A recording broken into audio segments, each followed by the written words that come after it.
Come to Sam Ash for hundreds of exclusive holiday deals on music and sound gear from the most iconic brands. Save big on professional and starter guitars, drums, digital pianos, horns, violins, DJ, and electronic production equipment. Supercharge your home studio with deals on podcasting, streaming, and AV equipment like speakers, microphones, headphones, and acoustic treatment. Plus, with 36 months no-interest financing on thousands of items, you can get the gear of your dreams right now. From our incredible selection and service to our lowest price guarantee for over 95 years, real musicians know you only go to Sam Ash. At Life's a Beach Realty, we're all about life on the beach. Stunning Panama City Beach and one of the most beautiful properties on the Gulf Coast, Shores of Panama. Radiant, elegant, and spectacular. Steps away from white sugar sand, every room overlooks the turquoise of the Gulf of Mexico. Come in for your tour today. Life's a Beach Realty is your gateway to Shores of Panama, the shores, and a whole lot more. Hello, U of A seniors, soon-to-be fellow alumni, like the one and only Robbie G, baby. I just want to say congratulations on all your hard work and dedication to come so far. But life is now about to pick up. So get out there and dominate and never, ever, ever forget to bear down. Go Wildcats, go Bucs. Woo!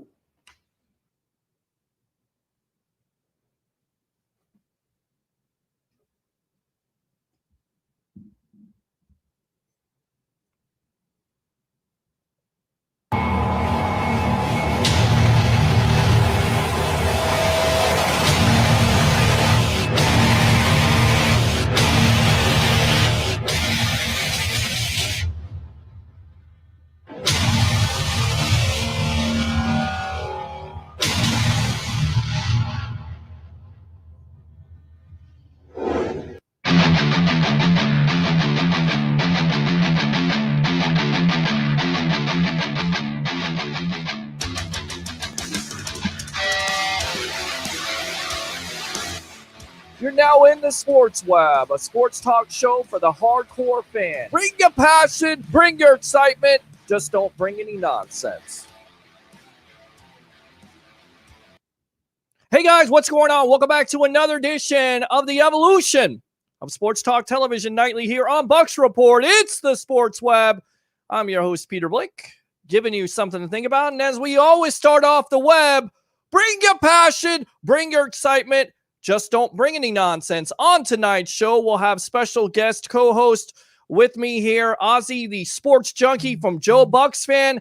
At 9:40, we'll have our newest writer, Joshua Cole Allen, interviewing undrafted safety Javon Hagan. Once again, another player. You guys wanted it. You get it. At 10 o'clock, we'll have Tanner Suarez talking about Ronald Jones and whatever else he wants to talk about Bucs related. And then we will have Alex Fleming of Fantasy and Flavors at 10:25. And then, of course, your phone calls here, 727-266-5851. It's 727-266-5851. It's the evolution of Sports Talk Television. What is it? Is it a TV show? Is it a radio show? It's the best of both worlds. If I can get it right and talk right here, you can call the phone lines. I'll read your text messages here from the webheads. So without further ado, let's get them on. Ozzy, the sports junkie, welcome to the evolution of Sports Talk Television, my friend. How you doing? What do you say, Pete? Thanks for having me on, brother. Absolutely. I don't know if the video's coming in. I've got just an army of people working here to get this thing on, and it's just, I'm all excited to be here. Thank you very much. Absolutely. Looks great. Sounds great at this juncture. And as I've always asked every host that comes on the sports web, did you ever think in a million years here, Ozzy, that Tom Brady was going to be the starting quarterback of the Tampa Bay Buccaneers? Well, you know something? A friend of ours, a mutual friend, Leo Haggerty, called into my show week 13, well, maybe week 12, Pete, and he said, I'm going to throw something out for you guys. You know, there's a quarterback up there in New England. You know, he's going to be a free agent. And it's not out of the realms of reality. I thought at that point it probably was. I was looking a little more towards Cam Newton. But, I mean, the football gods smiled upon us, Pete. And, I mean, name a fan base that's been through more nonsense, horrible coaches, underperforming, underachieving, bad draft picks. Sure, there's been some jewels along the way with the Evans and the Godwins, but boy, you talk about the desert needs a rain. We need Tom Brady. He's going to revitalize. And, well, it just would so figure that we get the plague of the 21st century. Let's hope that by kickoff NFL 2020 that at least some kind of semblance of normalcy. Yeah, absolutely. And that's the big key here, Ozzy. And, of course, you talk about a mutual friend in Leo Haggerty, who's usually here on Wednesday nights, the legend himself, former coach, scout, and now media member of Night Sports Productions, It Sports Mag. And I look at this schedule. Not only did they get Brady and Gronk, but you look at the schedule. We'll get back to Gronk in a moment here because that's a big signing. But anything from last year to this year is just like night and day. I mean, it's so much of a better schedule. It favors the Bucs in so many ways. You know, and I heard as a lot of my callers and a lot of my Buccaneer insiders, they were those last. Well, they lost what, 2 of the last 3 or 3 of the last 4 games. Mm-hmm. Those are critical losses that were garbage. Sure, they would have got a little bit higher, but they got who they wanted in the offensive linemen. And I would take those. I'll trade those losses for a little bit easier schedule this year. And you know, who'd have thought it, Pete? Would there be zero? Would we be even talking right now if they'd have done the inevitable? Which a lot of people said there was no options. You know, I argued with Doug Fernandez, who is a longtime Buccaneer beat writer and a friend of mine, just a grade A masshole who is a Patriots fan through and through. Leo knows his body of work. He's finally made the transition. And as I said on my show, I welcome all the New England folks who live down here. Hop aboard. There's plenty of seats. Well, I don't know how many seats are available at Ray J and how many are going to be available. I'm sure we'll address that. But there's never been more interest. Doug, my friend, wrote an article that I kind of fed him. I said, has there ever been a bigger player in team sports to put on a uniform in the state of Florida? And I have to say, no. Tom Brady's it. He's bigger than anybody. Bigger than Marino. Bigger than Greasy. Bigger than LeBron James. This is the biggest deal to hit Tampa Bay since DeSoto landed in 1487 or whatever that was. And we're on with Ozzy, the sports junkie, Joe Bucs fan. What's your site again? It's OzzyTheSportsJunkie.com. Your station yourself. You have your podcast on there and your other shows, right? I do. I do a number of different podcasts with the young buck there up in Tampa, Aaron Jacobson. I've worked with his father, Jake, the elder statesman of the Jacobson family. Jake and I've known Aaron forever too. So Jake and I do a weekly podcast. It's called No Holds Barred. We talk about everything under the sun. Obviously, a lot of sports. He's just a great guy. Yeah, I mean, there's more ways than I say it to a lot of people, Pete. I love your platform. I mean, your platform is exactly what I'm striving to get to, and to have a polished product like that. And it's so funny, you know, as we spoke earlier, Pete, a lot of people want the whole podcast thing and broadcasting your own station or what have you. Well, look at it now, my friend. Yes. Look at every single talk show in America is doing just what we're doing. And I guarantee your quality is better than most of them. I was watching the Tonight Show the other night. I think they spent about $9.99 on a webcam for Jimmy Fallon. I mean, my God. And I'm telling you what, you don't think that the big shots, the people running these big networks are going to say, Jesus, we can save tens of thousands, if not millions. What the hell do we need a studio for all these minions running around? Work from home, for crying out loud. So it's going to change everything. It's going to change everything. But I just hope to God and I pray that we're good to go on opening day. If they got to push the season back, what are your feelings on? I say if they can get 2 preseason games in, hit the ground running, man. The less preseason games, the better. I know Brady would like to get familiar with his receivers, but I know that they started at 3 games this year. Isn't it a 3-game preseason already this season? 4 game. It's going to be 4 games. It's a 4-game. Okay, yeah. That starts next season. But I don't think it would be a person in America who would be opposed to knocking off 2 of those. Let's face it, that thing couldn't end soon enough. But the real work's getting done. Boy, I'll tell you what. It warmed the cockles of my soul yesterday when I saw that come across, that Brady's working out with his teammates at some, I don't know, where was he? At Berkeley. A daycare center? Yeah, well, he's actually at Berkeley Prep. He was out there working out, and what you hear rumor-wise is this was the 10th workout, so they've been doing this before here, Ozzy. You talk about Gronk. What do you think he brings to this offense? O.J. Howard was disappointing last year. Cameron Brate, someone inconsistent, but probably the most productive tight end. But now you get one of the best tight ends in this decade in Rob Gronkowski, albeit maybe not the same Gronk, but he did take off a year. He did some wrestling stuff. So he's going to have a great opportunity to really fit into this offense. And then on top of it, the chemistry issue with him and Brady is absolutely there. And I think the reason why they brought him in the first place. Oh, absolutely. And this guy, Tampa Bay is going to fall in love with this guy. You got to feel like Brady and Gronk are two kids who finally got out of prep school or some hammer-headed – because as much as success as they had, Pete, in New England, and Brady's the greatest ever statistically and ring-wise and everything else. Mm-hmm. You could see where Belichick could really kind of wear on your nerves. And that heavy hand – Brady could have stayed there and they could have given him a piece of the franchise, but he would have never had the pull that he can have in a team like Tampa Bay. He can sit at that a table across from the Glazers, across from Arians, and across from everybody in that organization, saying, I know more than everyone in this room. I've experienced more and I've achieved more. And that includes the owners of the team. And it was a great article. I don't know if it was USA Today or perhaps it was online. I don't know where I saw it, but it said, Tom Brady is going to bring a lot of things to Tampa Bay, but a lot of things are going to carry on long after he's gone because let's face it, people still associate the name Tampa Bay with those old 0-26 teams going sideways, kicking the ball and missing it. And it's a shame because we do have a Super Bowl. We have a Stanley Cup. We got a baseball team that somehow manages to perform every single year. Tom Brady could not only come here and we'll get into the team.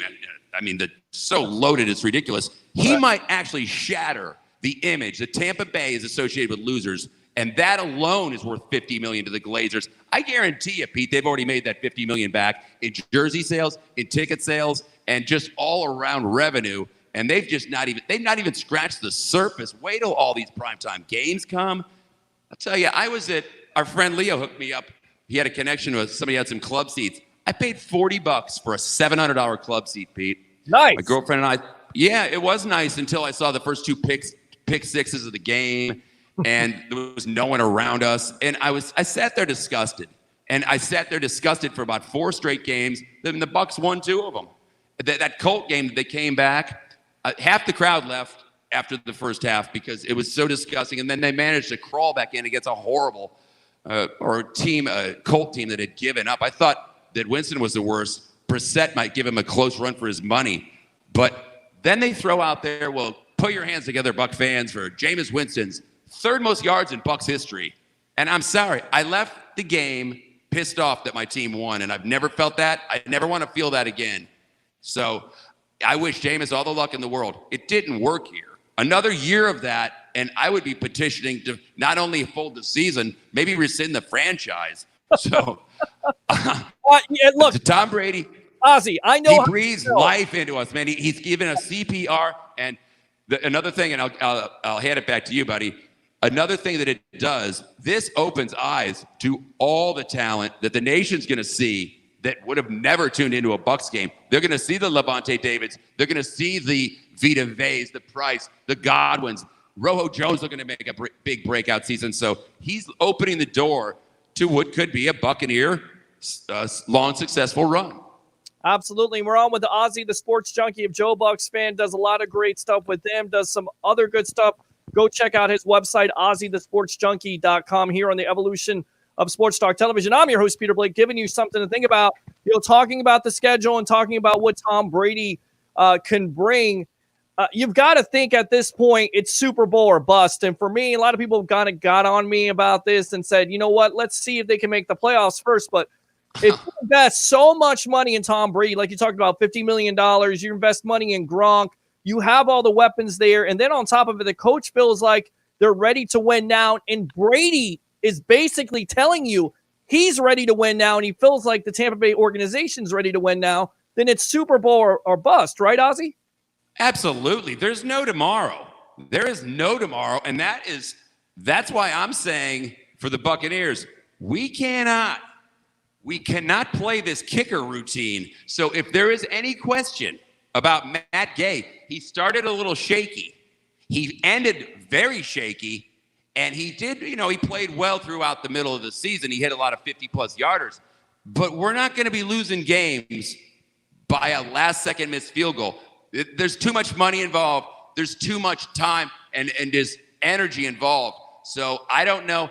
I originally said we brought in the GOAT. We brought in Gronk. How about bringing in the Ghost? But I guess Gostkowski's injured. He's damaged goods. They let him go. How funny is it that they got Nick Folk after he put on one of the worst displays ever on a Thursday night game against who? The Patriots. Yep. And they signed him, and he kicked pretty well for him last year. But, yeah, it's all or nothing. It is, and I'd love to see Brady. I'll tell you what, did you see him yesterday? He put out a video after the news popped about him working out with his teammates, which I didn't see anybody who wasn't there. And why wouldn't they? These guys got to be just like little kids at a fantasy camp throwing the ball around with Brady. He released a pill for the COVID virus. It's some kind of elderberry zinc compound. Whatever he's taken, he looks about 30. He does not look anywhere near 40. So who's to say he shuts it down in 2 years? Let's take one game at a time. But he's in unbelievable shape, and there's no other quarterback in the world that we would be sitting here pumping up for a Super Bowl run at 43 years old, soon to be 44, other than Tom Brady. He's a freak of nature, and I quit betting against him a long time ago, Pete, because you can't beat him. You cannot beat him. Yeah, you can't beat him. And I tell you right now, look, he's going to bring that 20 years of experience. When he gets into that locker room, he's going to command that accountability. And what that means is if those wide receivers who a lot of people were saying they were running wrong routes last year, if they run a wrong route, he's going to get into them. If the offensive line misses a block, he's going to get into them. If the defense doesn't do what they need to do, he's going to get into them. And they're going to have to respect that because of the 20 years of experience and the 6 Super Bowls and the 9 playoff appearances. You look at his numbers last year, Ozzy, 24 touchdowns, 8 interceptions. I feel like with all the weapons here, this may be the most he may have the most weaponry ever in his absolutely. And he brings one thing that hasn't been here since a 1-year run. Well, the Buccaneers, their Super Bowl run of 2003, that was about a 5 to 7 year window where there was accountability, mainly on defense from the likes of Sapp and Brooks and Lynch, and they didn't put up with any nonsense. The offense was kind of helter-skelter. Even there, they won it. That offense wasn't that dominating with Brad Johnson. He did enough to get it done. But there's accountability. You tell me that a Rojo Jones misses a linebacker coming through on a blitz and puts Tom down on the ground, he's not going to want to turn around.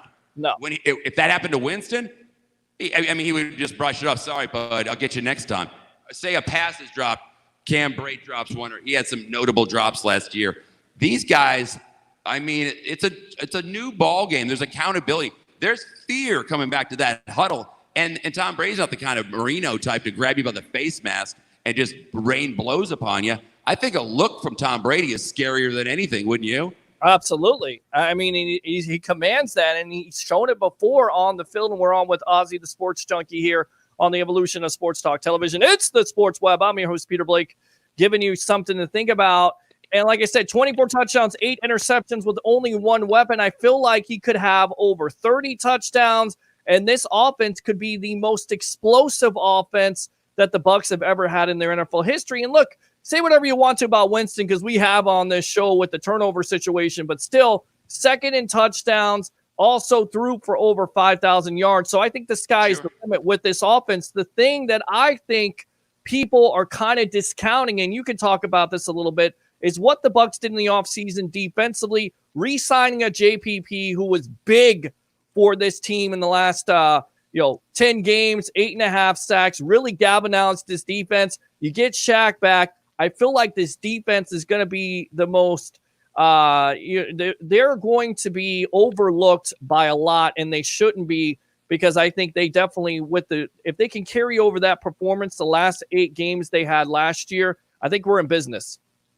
Absolutely. I was a little down when they took Winfield with their second pick, because I really wanted a running back. I wanted our mutual friend Leo Haggerty was all over Jonathan Taylor from Wisconsin. But the more you think about it, as much as they need a running back, Pete, that pass secondary, especially at safety, it's been pretty horrible. Teams have scored on this Buccaneer defense at will. As good as the pass rush was last year, the secondary still needs to be tightened up. Too many big plays. So I'm good with that pick. They said he was the best safety on the board. I was there. I don't know if you were there for the Outback Bowl. Kid hits like a hammer. Yeah. And then also that day, Tyler Johnson, 87-yard touchdown catch. So there's another weapon for Brady. So, and then if they get the lineman they want out of Iowa. You look at that line, man. I mean, the weapons that Brady has, it's just unbelievable on offense. But you speak to the defense. I was so tickled that Ndamukong Suh saw the writing on the wall. Hey, I've been around the league now for 10 years. I want to go deep in the playoffs. I guess he was in the Super Bowl with the Rams. He gets a label of being a bad guy. I've never heard anything bad about him. He sure as hell took up. You or I might have got about 10 sacks last year. When you put Vita Vea and Ndamukong Suh in that 3-4 defense, they'll take up 4 guys right there. And that's why Shaq Barrett, I'm not taking anything away from Shaq. He had a hell of a season. But that played a huge part in him getting around the corner and putting down a record number of quarterbacks this last season. And I look for another big season out of him. The rookie linebacker started off slow. And I'll tell you what, I will first admit when I'm wrong, and I've said it on my airwaves many a time. Jason Light, in my book, I got no problems with him, man. He missed on Winston, sure. He missed on Aguayo, sure. He also brought us Evans, Godwin, Vita Vea, a plethora of players on defense. Last year I called our number 1 pick Kevin James, and I got scalded all year long. But he came out strong. You know, it's a real shame, and that kid had a lot of potential, and I think he's pretty much done now. It's Justin Evans. Justin Evans, second year, he was a Pro Bowl type player. He's still on the roster. You got a feeling he's got a snowball shot in hell of making the team. I see Kendall Beckworth still on the roster. Right. My God, Hardy Nickerson put a helmet on since the last time I saw Kendall Beckworth. I thought he was selling cars over on Dale Mabry. Yeah. And it's a shame, too, because he's a great player. And how about the kid that they got as a late-round draft pick out of Nebraska? Khalil Davis, I believe is his name. Khalil somebody. He looks like he's about to keel somebody. I mean, this guy he's a jewel in the rough. This guy's vicious. If you watch some tape on him, he's a little raw. But with the vets on that line, you follow the lead of JPP. You follow the lead of Ndamukong Suh and Vita Vea is just. I thought he was a bust. Once again, it's the reason why I'm not a NFL GM, because I'd be fired a month after the draft. Vita Vea gets meaner and nastier every game, and he's fast. He plays like the Tasmanian devil. He doesn't even look like a defensive lineman. No. He looks like a wildebeest with a helmet on, and he plays like a man on fire. These guys know it, Pete. They know that, they haven't been here for all the years that we've suffered through Buccaneer horrible football. That long Sunday ago, 20 years ago. But they've been here for the last 3 or 4, and the guys that have been here for the last 5, they're sick of not making the postseason. They're sick of not getting any national recognition, and they're sick and tired. That was just, as a Buccaneer fan, the last 5-6 games, anybody who thought that the national media was laughing with us, they were laughing at us. There was a line in Vegas how many turnovers Winston would have on a weekly, game-by-game basis. And I was, as a Buck fan, I was done with it, man. I don't know how I would have gotten my enthusiasm up. I would have, because I've been with this team thick and thin through the whole season tickets, dude. In 87, they won 87 through 90. They won 6 games, the worst football I've ever seen. But even then, their defenses, this team is always, their carrying card has always been a hard-hitting defense. Even in their worst years, they had the Ricky Reynolds over the middle. They had the Harry Hamiltons laying the wood. They had the Scott Brantleys, Charlie Browning, Eric Hipple. If you haven't seen that hit, Peter, do yourself a favor and put it on an endless loop, because there's 3 different angles of it. He hit Eric Hipple, and I happened to be at this game. I think it was 1984, 5 possible. 84. Yeah, you're right. He exploded. Remember with the Charlie Brown cartoon when a ball would come back to the middle and Charlie would be upside down and all his clothes would go everywhere? Yeah. And he would say, I'm upset. Hipple came, he lost his wallet, his car keys, a filling fell out of his mouth. I mean, he exploded, that dude, in one of the greatest hits ever. And the Buccaneers' carrying card has been defense. And, well, defense in a running game wins you championships. So let's hope that Rojo's the guy. He showed spurts of it. I was kind of aggravated last season, Pete, because they would start Barber and then go to Rojo, or start Rojo and go to Barber. Give Rojo the ball all season, and plus we'll see what this Keyshawn Vaughn kid can do to lead the Division I in 55 plus touchdowns at Vanderbilt. I mean, they're playing Division I defenses in Alabama, LSU. That's not a posh schedule. That's not a puff schedule that they're playing. So at first I was a little down on the pick until I saw the highlights. This kid's a lightning bug. So, but Rojo will get the start, and he did only have one. He's got one 100-yard rushing game under his belt. He shows flashes of it. Last game of the season, he looked good, but let's hope that he's the guy. You know, Mel Kiper had him the year the Bucs got him. Said he was the most explosive player on the board. So we'll see what happens. Well, he had a lot of 60-yard runs, Ozzy, and you talk about it. For me, it's all about volume at this point. You got to get him more carries, but the problem is with Brojo is that you're not sure how good he is in pass protection. And one of our writers named Joshua Cole Allen, who will be along with us in a little bit, kind of compares Vaughn with the numbers he put up at Vanderbilt to a guy like James White, who Brady has worked with. You know, scat back, but can do multiple things. He's a 4.51. Some people, you know, have compared him to Alvin Kamara. And look, you know this all too well here, Ozzy. You know, you get a running back in the third round with an Alvin Kamara or Kareem Hunt, you're definitely winning. And at the end of the day, who's to say that you really do need a bell cow running back? You need 2 or 3 running backs. And if you can get 2 running backs that can combine for 1,000 rushing yards, I think once again, you're in business. You're exactly right. Absolutely. Yeah. I mean, Patriots won the Super Bowl with Corey Dillon. Corey Dillon, who was at the end of his line. He already had his productive years in Cincinnati. Yeah. So he needs it's imperative though. You got to be you got to be a receiving running back. He's got to have that little quick exit pass to the running back as an escape hatch. So I'm sure they're working on that. Somebody's working on that as they speak. I got a kick out of this beat yesterday, you know, with the workout. And they say it's not the first time they've gotten together. So they've been pretty secretive about that. But I guess they can't work out at the Buccaneer indoor facility because they're not allowed so many. I guess it would break the coronavirus standards, or they're not allowed so many workouts postseason. Right. I don't know exactly what the rules are. But Brady was infamous for flying guys out to California every year. They'd all work out at his stately manor. So I'll tell you what, we're in for quite a run, my friend. And yes. Again, the place to be. Did you see the hand to God, CBS stock dropped 28%. As far as their TV, 28% drop when Brady left the Patriots. That's what a draw is. Yes. Because they know that was their meal ticket is the Patriot games. And I don't think it's any coincidence that the Patriots and Buccaneers don't play one game opposing each other time-wise all year long because they know they're going to lose the viewers to Tom Brady and the Buccaneers. So they figured, well, if you can't beat them, we'll try to not necessarily join them, but avoid the loss at all costs. Fox had to be smiling like a butcher's dog when he went over to the NFC. And my God, you look at the matchups, dude. How about to kick off the season with a little Brady Breeze? Yeah. Twice. And a Brady Mahomes and a Brady Matty Ice. I mean, we're looking at a season. This is just like it's a fantasy situation. It's truly unbelievable. It really is. And you've been a Bucs fan for a long time. Is this the most pressure-packed season in your opinion, or does it still go back to 2002? Because I'll throw it out there. I do think this is the most pressure-packed season, and this is why. A lot of people didn't necessarily think the Bucs were going to win the Super Bowl in John Gruden's first year, but now you expect with Brady and Gronk and everything that's been put out there that this team has to win the Super Bowl. In your opinion, is this season the most pressure-packed the Bucs are going to face in 2020? Absolutely. I didn't have the Bucs winning in 2003. They didn't catch fire. They were a good team. They were a very good team that season. And, of course, Gruden coming over.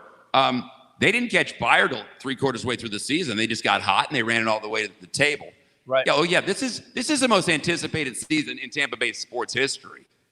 No question. I mean, the Lightning, I'm still reeling from the Lightning collapse about 2 years ago. I'm glad that they shut the season down because another one of those, and I would have had to go up there and start just hacking away at the Ice Palace and just take it away. Yeah, there's no question about it, Pete. The pressure's on, but if there's one guy in the world that you need at quarterback when pressure's on, it's our boy here, little TB. Yep. Little TB. And let me tell you something.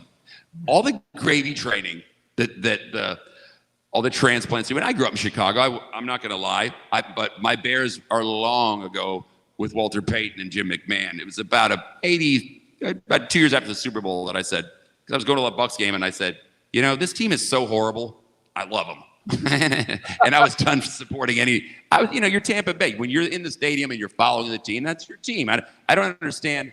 Now I guess it's easier because of the internet and you can get information 24/7, but I have to follow the team that's in front of me. I have to follow the team that I watch every week. And I don't see how I think a lot of people do it for spite.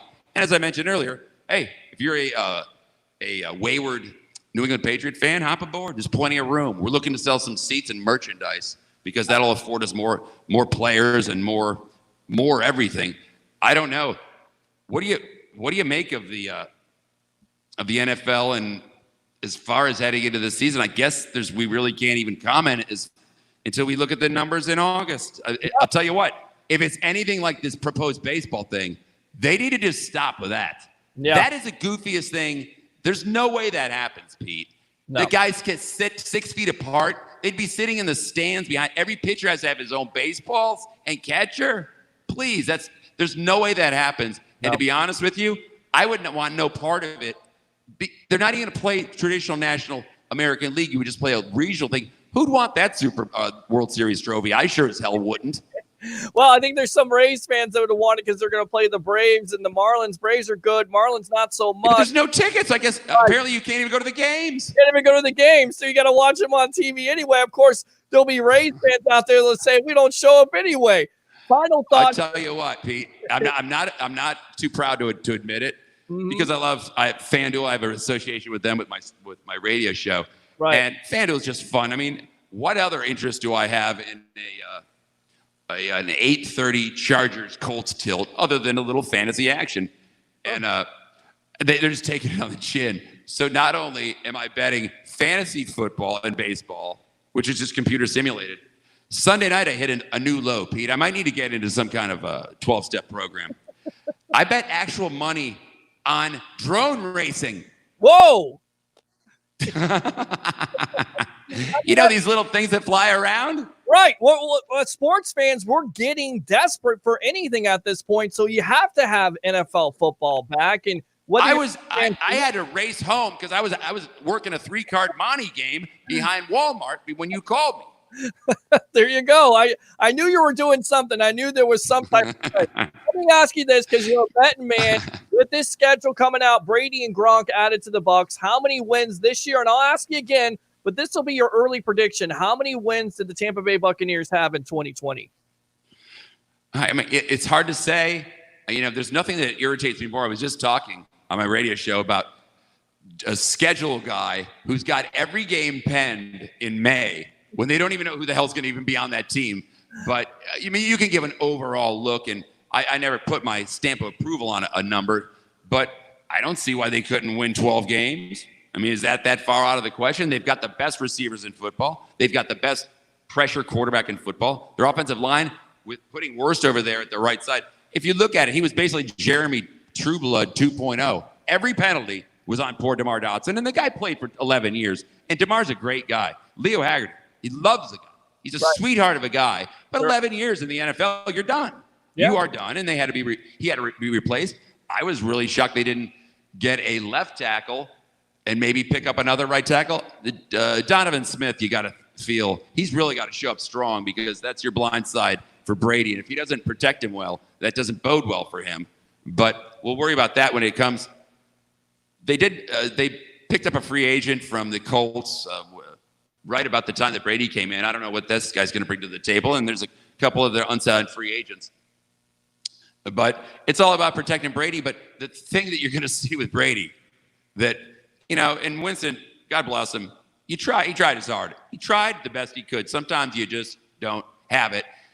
My God, he held the ball forever and a day. All those sacks and the sacks, of course, the offensive line takes all the negative statistics when it comes for sacking the quarterback. Right. I mean, he would hold the ball for just inordinate amounts of times. And when you have trouble completing passes Holding the ball longer doesn't do any good. But like I said, that argument has been beaten to a dusty death. And I never want to ever. You had Jameis 101 on your show, I believe, didn't you? I did. So now does Jameis 101, first off, I did not have him on my airwaves, but I had several well-viewed tay-to-tays on Twitter. And I'll hand the guy respect. He was very courteous to me. I don't know if it's because I was on Joe Bucs fan and whether or not he knows those guys or not. I do not know. But he ended every conversation we had, and I would pose the questions. Yeah, but what about the 30 pick? I mean, you cannot spot a team 17 points a week. He ended every conversation with, I'm right, you're wrong, history proves me. Okay, well, that's about as mature as Nana Boo Boo and run into your house. I could not. I'm not the kind of a jerk that's going to be and I told you so. Yeah. But I didn't tell you so. But 31 other teams had no interest in Jameis. He got a minimum contract from the Saints. God bless him. I hope that he leads the Saints to 10 straight Super Bowls. But a tiger doesn't change his stripes. And Sean Payton says that we don't have any coaches here in Tampa Bay. Boy, if there's a guy who's on my hot list, Sean Payton he is just an insufferable jerk who won the quarterback lottery because without Drew Brees, he'd be long gone in New Orleans. He's just not a nice guy. No, not at all. Not at all. Ozzy, the sports junkie, go ahead and promote yourself here. We'll have to definitely get you back here on the evolution of sports talk television. Go ahead, my friend. Absolutely. Pete, thanks. First off, thanks for having me on. I'm going to have you on my airwaves, and I'll have you on the Joe Bucs Fan podcast. I'd love to get your takes on a lot of stuff instead of hearing me blather on and on and on. You can check me out at OzzyTheSportsJunkie.com. All shows are live and then in repeat format, which I don't know about you. More people now listen whenever they want to. Radio's gone pretty much on demand. I used to be hardcore, and I still am hardcore sports talk radio guy, but the days of, I got to listen to so-and-so from noon to 3, they're over with. You listen whenever you want to. You pause it, you rewind it. You're not stuck in your car. And that was another thing. You got in your driveway at 5:30, 6 o'clock, and your sports radio day, if you're the average guy, was done. Of course, not me. I have a radio in the kitchen, but it's all changed now. So you go to OzzyTheSportsJunkie.com. All shows are on SoundCloud, Spotify, Google, iTunes, Apple, everything else. And maybe, just maybe, Pete, I get a nice, decent app coming real soon to a phone near you. I have to applaud you, man. I think you do an unbelievable job. The graphics are awesome. You always have great Al Keck, Hall of Famer Al Keck. Right. Tampa Bay sports broadcasting legend. Love Al. You got Leo. I mean, we bring it here on the sports web, and I always tell people, and they always say, don't talk bad about podcasts. Look, you want a podcast? Cool, but this is not that. This is something totally different. It's live. It's interactive. And like I said, exactly. There's something to be said about podcasts.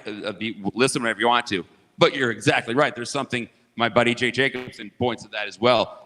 Live radio you can never be because you want the live phone calls, you want the interaction, you want the passion right then and there. So it'll never go away. I love live radio myself. I did 11 p.m. to 1 a.m. slot by myself for 3 years, and I had no calls the first year. I made up my own callers. I would just make up my own callers. I made up traffic reports that didn't exist. I'd always say it was in the clearing stages, so if anybody called me out on it, a wreck at Main Street 301, it's in the clearing stages.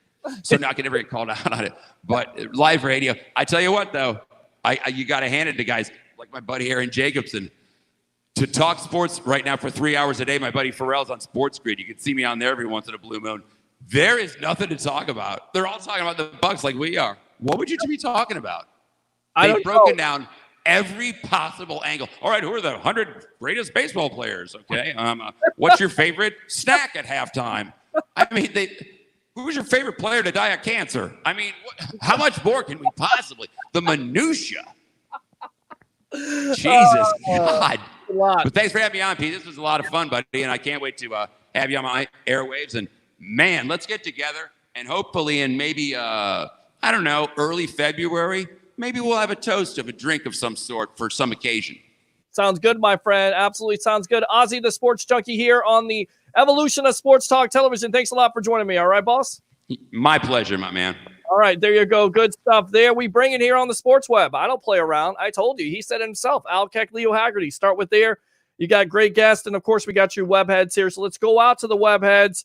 Nice. Thank you very much. Appreciate you. Tampa Bay. Absolutely. Bucs fan since 76. Well, welcome to the evolution of sports talk television. And if you're asking yourself, what is this? Is it a radio show? Is it a TV show? It's both. We'll open up the phone line here. We have video. We also are going to read these comments, and then I'll get Joshua Allen on here. Has a lot of great things to say. Another interview tonight. The kid, and I feel like calling him a kid because he's just joining us, the Bucs Report family. We're glad to have him, and he's just taken off. He's doing interviews and everything else. I mean, the initiative, this is what you do when you get on a platform. You absolutely shine, and that's what he does. We'll have him on just a little bit here. What's going on, David? How you doing? Sweet Pete, baby. The Sports Web, baby. Absolutely. Ready to rock another show, Pete. Good to see another one. Absolutely. Won't be calling in until I figure out my phone's problem. Sorry, Pete. That's okay. Text in. See you tomorrow. Of course, that's Sports Talk 49 right there from Blake Anthony of Blake and Blake Sports. We'll get some shows on with him. Again, go Bucs, go LeBron James. Go Bucs. I won't say go LeBron James, though. Say go Michael Jordan. Bucs for life. From Hanford, California, repping Bucs all day. Buckaholics, welcome to the evolution. Hey, yo, what the Bucs life do up here in Go Bucs? Absolutely. We do it here on the Sports Web on Bucs Report. Join the 65,000. And, of course, following we have on Facebook. And, of course, go like us on Facebook and Twitter and YouTube. I like and follow. It's just really weird with Twitter still. Follow me. I guess you're going to stalk me, and that's cool. I'm cool with that if you're cool with me following you back and stalking you. Ozzy says Johnny Dean. There we go. Elbow cough. Let's see. Ron Brady, I will have a lot to do with that supporting cast. Absolutely. Supporting cast is major. Hire Brady as the offensive coordinator after he retires. Brady bobbleheads. Tracy says, I'm here, Johnny Dean. Welcome, Tracy, to the show. This is pretty cool. Absolutely, it is. Welcome to the evolution. Time to get that second chip. Absolutely, Daytwan. If anyone just starting representing our Bucs, walk the plank, homie. No. Come on, let's not do the walk the plank thing. If they're Brady fans and they were Patriot fans and they want to turn over and be Tampa Bay Buccaneer fans, welcome them with open arms, because I know you don't want those empty stands. Of course, maybe empty stands anyway, but once we get back to some normalcy out there, you don't want opposing fans in your stadium. You want Tampa Bay Buccaneer fans, right? You don't want Saint fans. You don't want Giant fans. You want Buccaneer fans. And if they want to be fans, then open your arms and welcome them. Okay, there we go. Real stuff. Thank you very much. Eric Scott, I understand your frustration because we were fans from day one. But isn't the goal to have more Bucs fans and fans of less teams? Absolutely. Absolutely. It's all or nothing. The Bucs have 2 years to win a Super Bowl, whether they do or not. After 2021, Bucs may be back to where they were from 2009 to 19. If it wins you 2 Super Bowls or even one, would you take it? I would. I think a lot of people will. So there you go. We will be all right. Eric says, unless we land an all-pro quarterback after Brady, I agree. Let's see. Russ says Brady is like Marino. He will be the boss of that team. Best virtual edits. The offense will be more explosive. Gabe, Eric, and Ben, I think we will get a late round quarterback and have Tom brush him up before he leaves. Eric, Hater, sit down. Bucs are going to dominate this year. Love it. Good stuff, Eric. Ron, I don't agree. It's all or nothing. Also, can't say it's back to a year time frame of 9 to 19. That's all speculation. Daytwan, I've been a Bucs fan since 1990, watched their games faithfully, went through the mud with the franchise. Have I given up on them? Buck, no, never will. Good stuff. Thanks a lot for tuning in. Russ, Bucs go a hell of a running back in Vaughn. Whoever it is, the only way it will be a bust is if we have a successful quarterback who precedes Brady. Russ, Sue needs to pick it up a notch. Ben, Ron says we will sign a 43-year-old quarterback like Brady. This is all or nothing for the Bucs the next 2 years. Arians isn't coach past his contract. He knows he doesn't have much time, so it's now or never. Half the defense is over 30. Good point, Ron. Pick it up a notch. How? Eric, it's absolutely Super Bowl or bust in 2 years, barring the situation I just know that we got rid of a 25-year-old Hall of Fame pace. We'll see what happens with Winston. Dan Vitale, a dog too, former Bucs draft pick, doing pretty good right now. Of course, I believe he's with the Packers. Ron, now you can still get a quarterback in free agency down the road or the draft. Daytwan, I love our squad. This is the year we make some noise. Ben, did Ozzie say Justin Evans was a Pro Bowl type player? That's cute. Well, yeah, the potential. Eric Winston, that'd be Jameis Winston, missed an interception in the Hall of Fame. You're joking, right? He's saying Eric Scott. Yeah, maybe, but like he said, our defense isn't getting younger, get in high gear like he was in the past. The Ravens-Steelers game is on NFL Network right now, Tracy. Of course, we've got that in the background. Sadamar, man, let's just enjoy all this attention. We're on top of the NFL without a game played yet. Phil's amazing. Eric, it's undeniable. He was a statistical Hall of Fame pace. I'm not getting in this argument. Look up the stats. He just turned 26 years old. I forgive you for not knowing. Tracy says, Peter's got the Ravens-Steelers game going on. Okay, Johnny with the thumbs up. Gabe, Eric Scott, you don't get that in the Hall while throwing almost 100 interceptions in 5 years. To be fair, Gabe, his numbers are comparable to Peyton Manning. That is what Eric is talking about. Is it really a one-year window for the Bucs to win a Super Bowl? In my opinion, it is. To everybody else, maybe not. Best virtual edits video. Cutter didn't know how to use fullbacks. Russ says, Vaughn reminds me of Barry Sanders. I don't know about that. You obviously don't know your NFL history, but I forgive you. You are young. I'd rather not debate on here. I'm trying to listen. Thank you, Eric. You can always debate, though. You're familiar with Jameis 101. We are. We've had him on the show. We'll have him on again. Eric, anyone who says that Winston is going to the Hall, another version of the one who said Tebow would have be in the Hall. I guess that's what he's saying. That's ridiculous, Eric. Winston was nowhere near on pace to be a Hall of Famer. 110 plus turnovers is Hall of Fame. Not reading a defense. Can't audible stares down receivers, which by many analysts and former players have agreed and spoke on clearly. That's delusional and a biased comment. It is not. He is comparable to quarterbacks in the Hall of Fame. It is a stat. More stars on the offense. Johnny Dean does not have to. I would love to, but not have to. They do have to make the playoffs, at least to the division round. Eric, not going down the wormhole right now. You guys believe what you want. I'm not saying he's going to be in the Hall, just saying he was on a statistical Hall of Fame pace. Undeniably, I recommend reading Jameis 101's book or watching one of his videos if you're a video guy. Jameis 101 has nothing to do with, hold on, let me read this. A defendable claim. You're trying to make Hall of Fame quarterback pace. I thought other Winston cultists were delusional. You take the cake, no doubt. I'd rather read Hillary Clinton's autobiography than read the words of an egotistical person. Then again, they're exactly the same. I spoke my piece. Best virtual. It's been nice if he knew how to run an offense. Ron, not going down that wormhole. It's because you clearly know you're wrong. Ozzie even just said it. So all these players and Rondé don't know what they're talking about. Alkek even said Winston is who he is. Eric Scott says, peace. Eric, don't go anywhere. You can stay in here. You guys can debate each other if you want to. Just be respectful. Great. Now baseball is going to screw up my TV viewing. Peace beats marble racing, right? So we'll read the rest of these comments. Well, let's get Joshua Allen in here. Lots of comments tonight, so webheads, you're going to have to apologize. I'll try to read everybody's comment, but welcome to the evolution of Sports Talk Television, my friend, and you're really making an impact here, joining Bucs Report family. Thanks a lot for joining me, bud. Absolutely, anytime, Peter, and I'm trying to.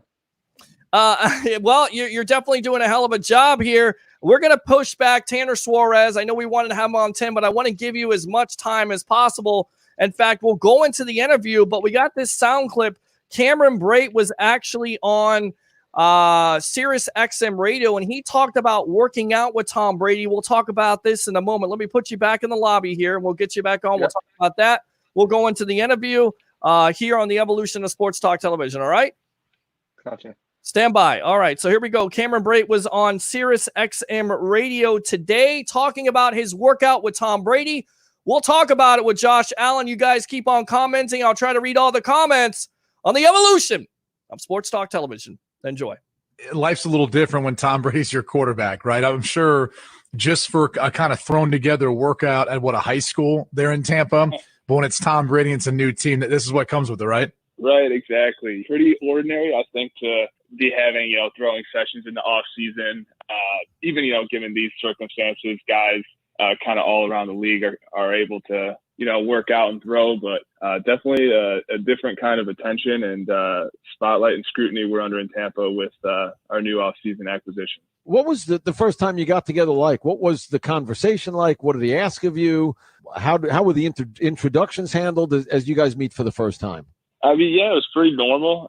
He seems like a really, down-to-earth, good guy, great teammate. And, it's a little weird now working with him at the beginning of his Bucs tenure, because we're kind of teaching him our verbiage, and it's kind of a backwards way of how it's probably going to progress during the season, with him kind of teaching us a lot about, the game and how he sees things. But right now it's, only a couple weeks with the Bucs, and he's trying to figure out what we call stuff. So we're kind of teaching him the offense, which is a little weird. You got another tight end joining you, though, a guy like Rob Gronkowski. Yeah. Have you had a chance to be around him? What is that experience like? Have you enjoyed it? Yeah, I just got a chance to talk to him a couple times, and it seems like kind of what you see is what you get with him. It's he seems like he's the Gronk that's in the media. That's just who Gronk is, which is great. I love to have a good time. I love to joke around, and I think we're going to get along really well. And we're super talented in the tight end room, and just really excited with our group there. All right, welcome back to the evolution of Sports Talk Television. Let's get him on here. And your thoughts of these comments. Already you can hear Cameron Brate saying, we're teaching him in the offense, of course, but just working out with them. I mean, you could definitely hear that there's definitely some emotion there, of course. These guys, it's still Tom Brady, right? Oh yeah, they're definitely excited. And like you said, he's teaching some of their verbiage and kind of what they do. And Tom's teaching them, where he likes them to run their routes, where they likes them to break off, what he sees when he's on the field, and what they should see at the same time. So that way they're in sync. They're already building that trust. And like you said, we only know of one practice, but reportedly there's been 10. So they've been working on that. I'm sure they've been, FaceTiming and working through all sorts of different ways to kind of get on that same page and just, putting it on the practice field, which I don't know about you, but seeing Tom in that Buccaneers helmet with that creamsicle, practice jersey, it made it real. It made it like this is happening. Like whether all the reports, everything like that, we've seen him in a Bucs helmet. We've seen him in that creamsicle. It's happening. Yeah, it's happening. I think that's the realization with some of the fans finally coming to grips that Brady is the starting quarterback. He also talked about Gronk and what he could bring to that tight end room. This is one of the strongest positions. You're looking at last year, a lot of questions with OJ Howard, potential, but not a great season, not able to block. And now you have Cameron Brate coming out, but you add to that with Gronk, and I feel like that room is going to be improved with just that experience factor, and he's going to teach those guys how to go about it being a professional. Not to saying that these tight ends are not professional, but he's going to give them that extra leadership in that room. Exactly. He's gonna impart his experience, not just as a tight end and as probably the greatest tight end of all time, but also playoff experience, pressure experience.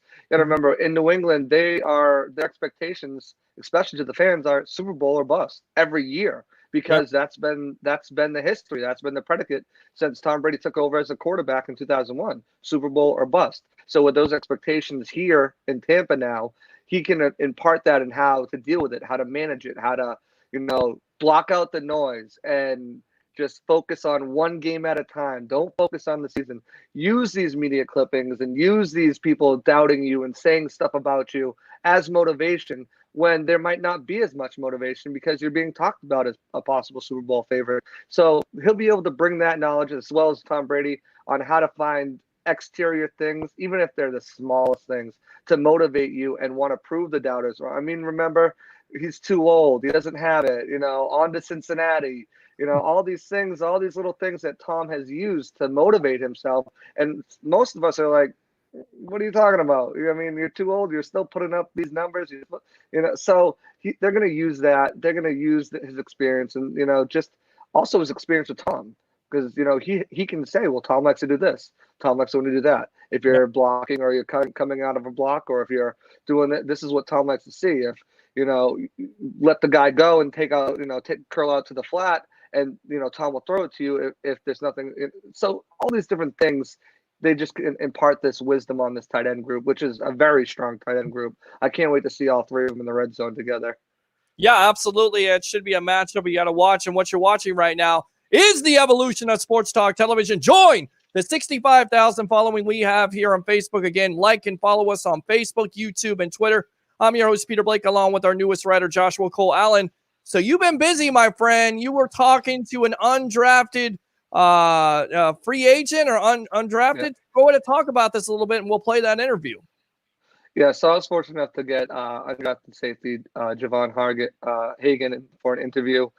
This kid is all football all the time. He's so hungry, and he knows how big of an opportunity he has in front of him.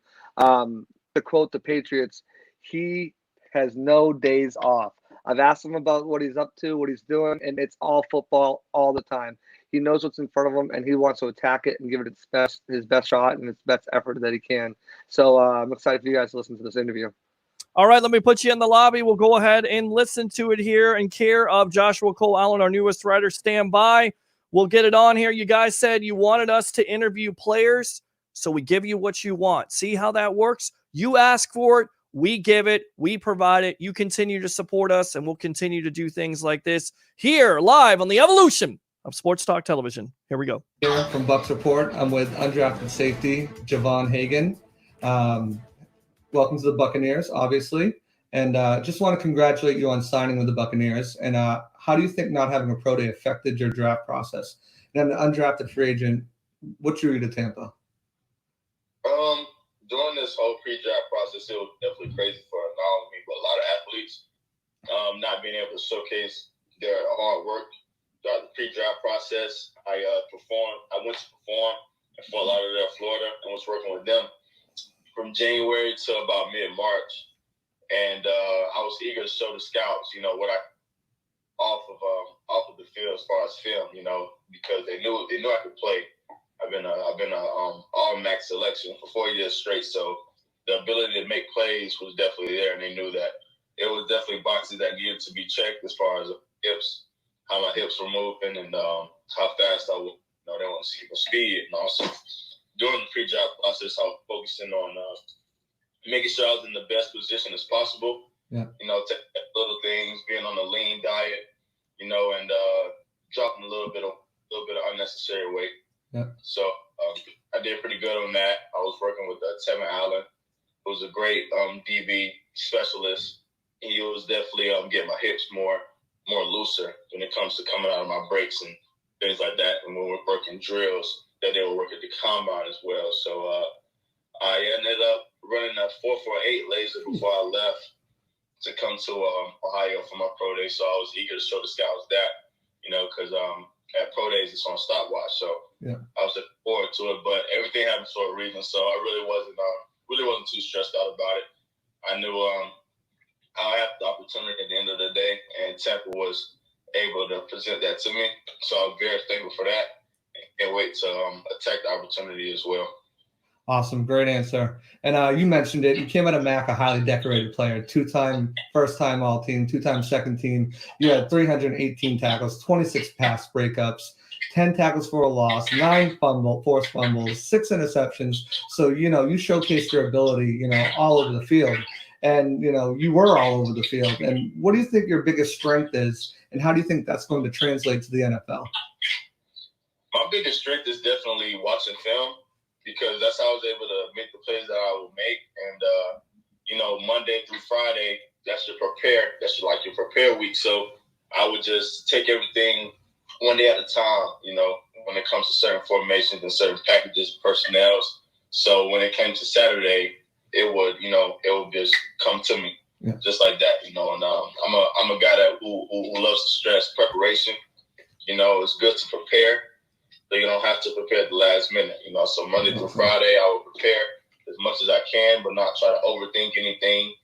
And I would trust my coaches to put me in the right position to make a play as well. So I'll basically combine those, and then everything will just showcase on Saturday.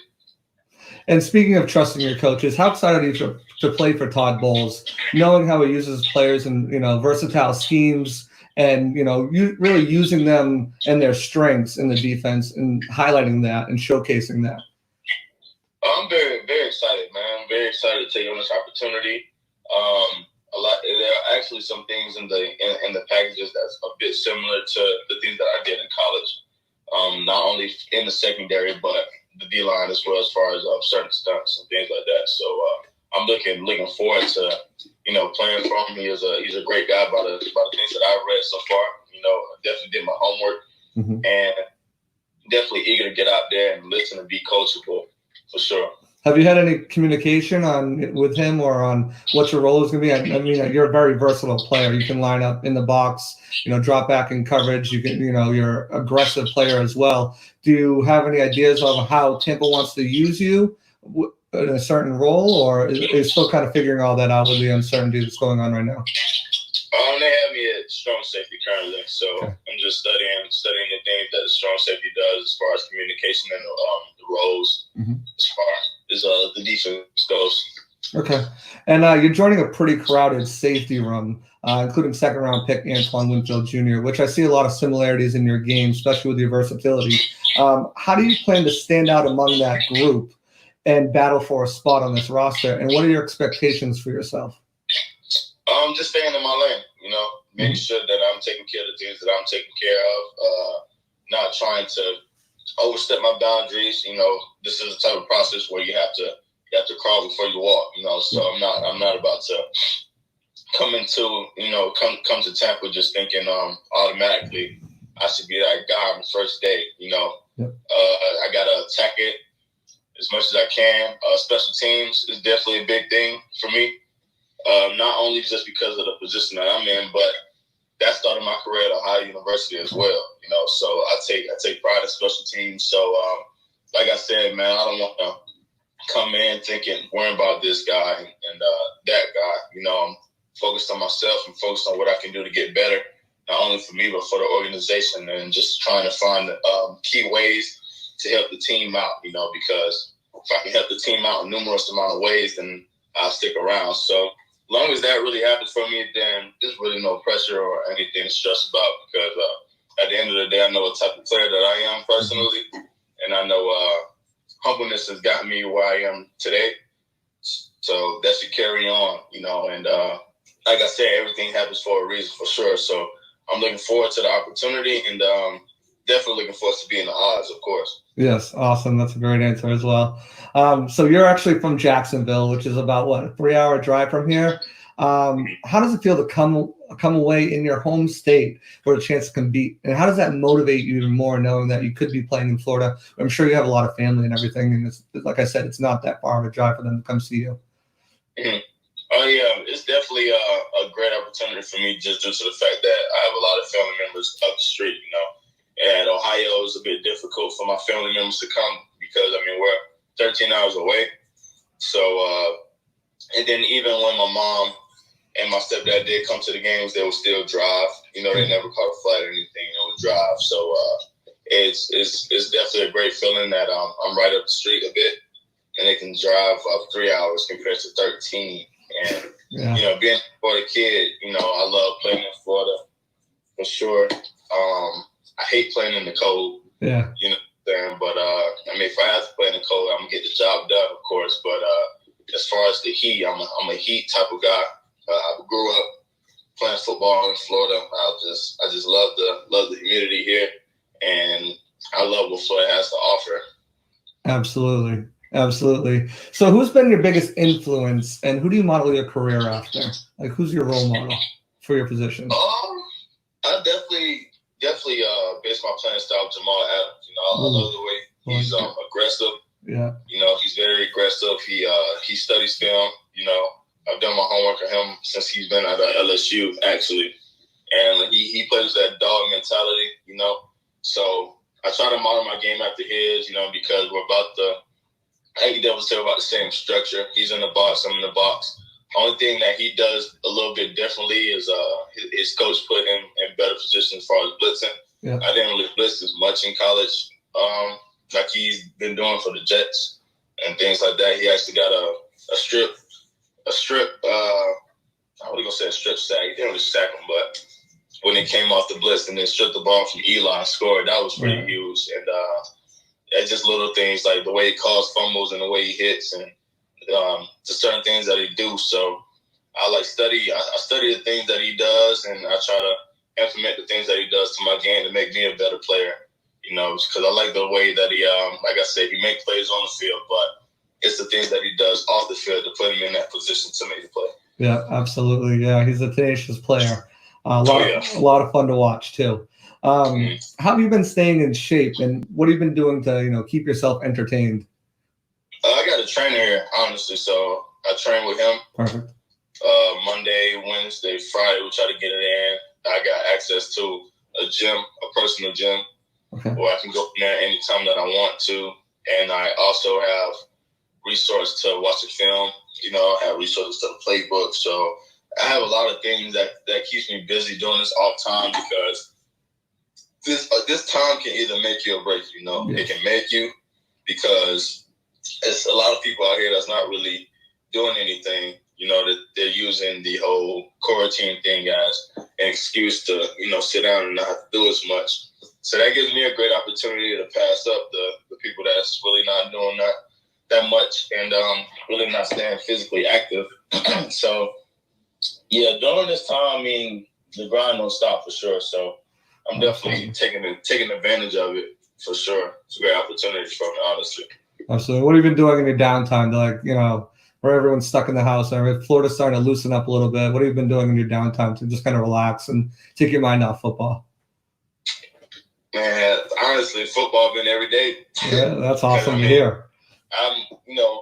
Being an undrafted player, for one, it's a blessing because you get the opportunity, because there's a lot of guys that I personally who still hasn't received a call. So it's great to be in this predicament. So it can go two ways. We all know that you can either go out there and do what you're supposed to do and earn a spot on the 53, or you can just be just a guy, a jag, just a guy, and then ended up getting left alone, So to be honest, in my type of position, I can't really afford to just play around. Honestly, I'm not saying that I'm trying to overload on football, but I'm trying to make sure that I'm in the best possible position, because, for example, you never know, like, all this could be done, all this could be over tomorrow. Yeah.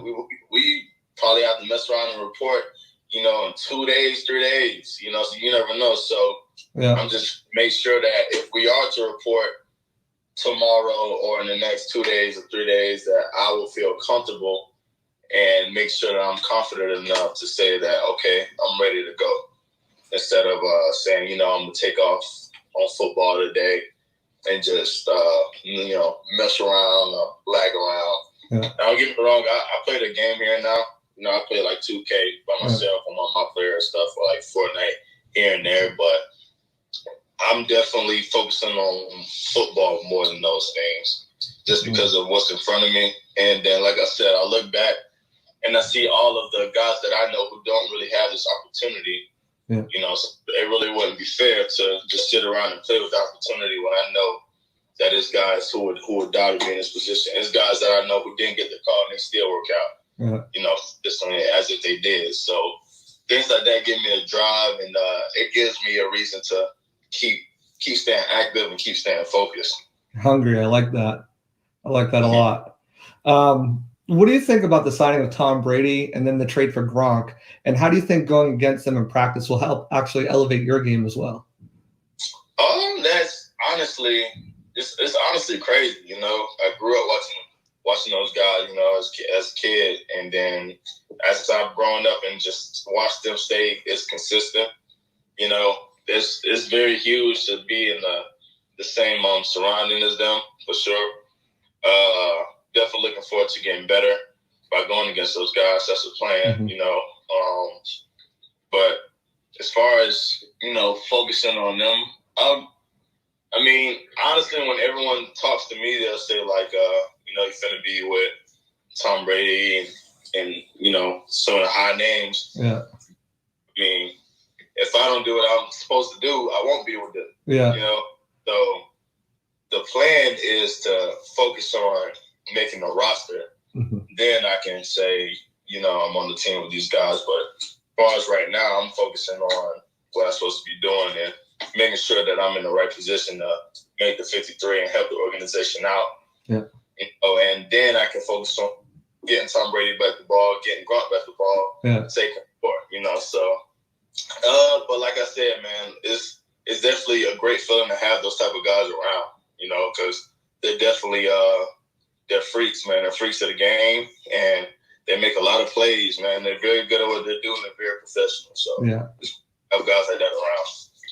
Now, you said, you've been, into the playbook. How much of the playbook have you actually received, and how has the virtual classrooms been going? Have you been doing a lot of that, or is it mostly like weight training or workouts and stuff like that, or what has that process been like for you? Yeah, we received some installs, a few installs, and we also receive workouts as well. So I'll do the workouts throughout the week.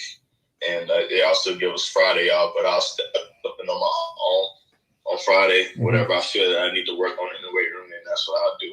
But as far as the playbook, I haven't really received the whole playbook, just so we can digest everything week by. So I just attack everything slowly and just make sure that I'm understanding the certain plays and knowing where I'm supposed to be at.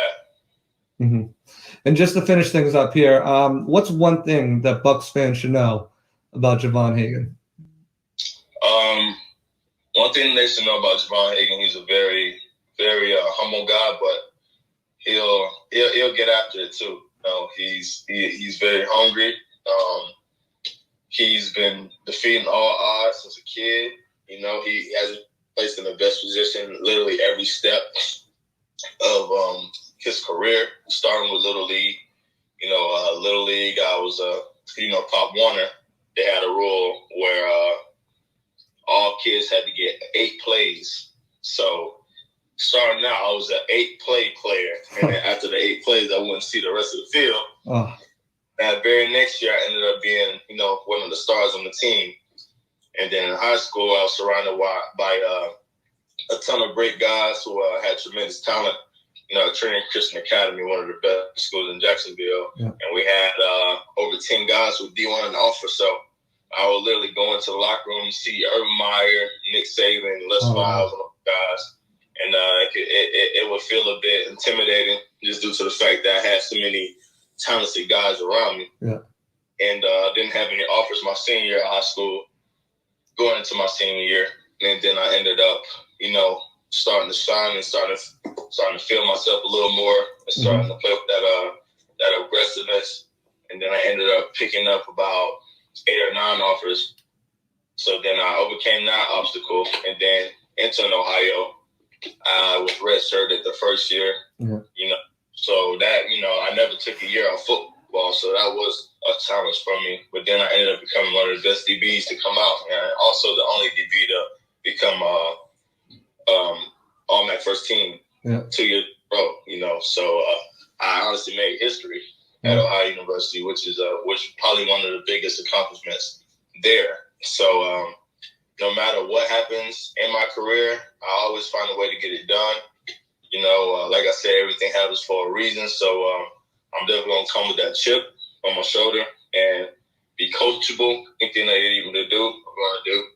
They need me to be somewhere, I'll be there 5 minutes early. So just doing the right things. And that's safety Javon Hagan. Thank you so much for your time. I wish you nothing but the best this season and great luck. Yes, sir. Thank you so much for the opportunity as well.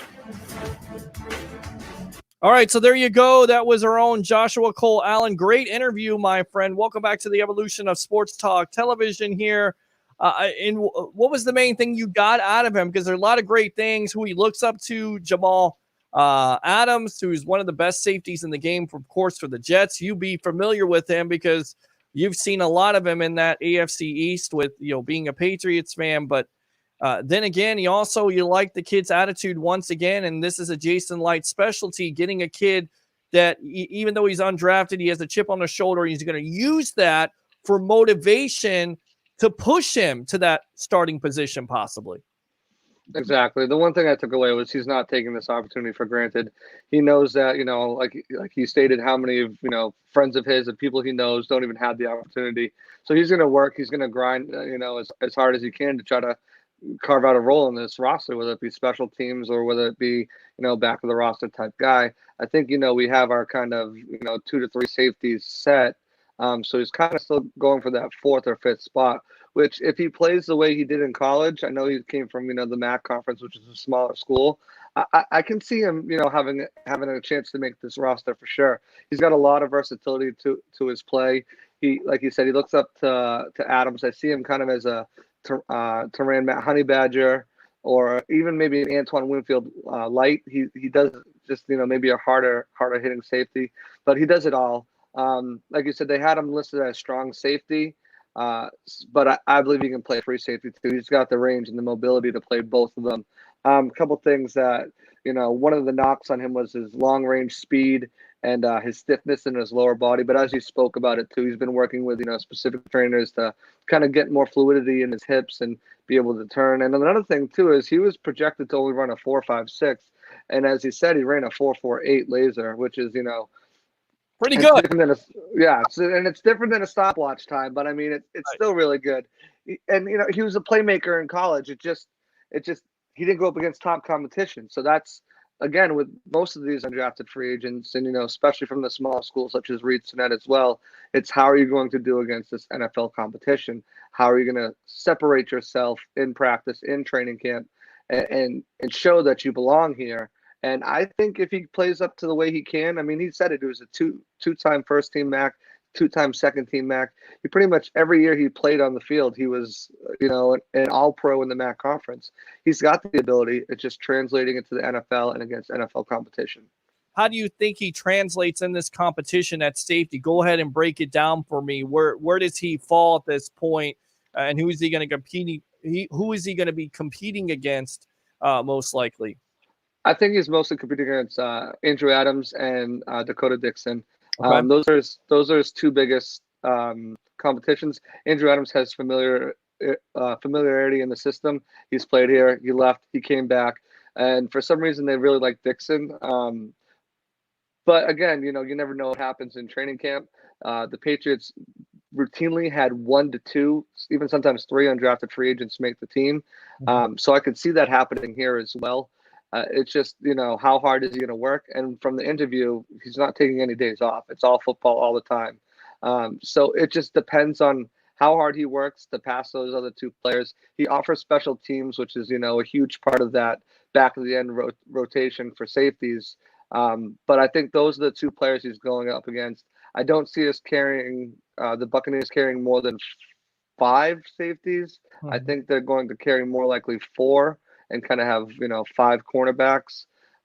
So I think it's one of those 3 players that makes it, and I think he's got a good shot. Does he have the versatility to play a corner position? I'm not necessarily sure he can play corner, but he can definitely, I think, play both safety spots. He's good against the run. He's good in the box. He's good dropping back in coverage. He didn't really play much cornerback, and his hips aren't as good as you'd like for him to be able to turn with some of the faster, speedier corners. So I don't think that's a role for him. But I do think that he's got interchangeability between the safety spots, just with his versatility there. All right, go ahead and hang out. I'm going to go ahead and put you in the lobby. We're going to get our other guest on, and then we'll get you both on here. We got lots of comments from the webheads, lots of things to still talk about here, but great stuff. Joshua Cole Allen, let me put you in the lobby here, all right? Stand by. All right, so there we go. We'll get on Tanner Suarez. Welcome to the Evolution. Sorry, it's a little...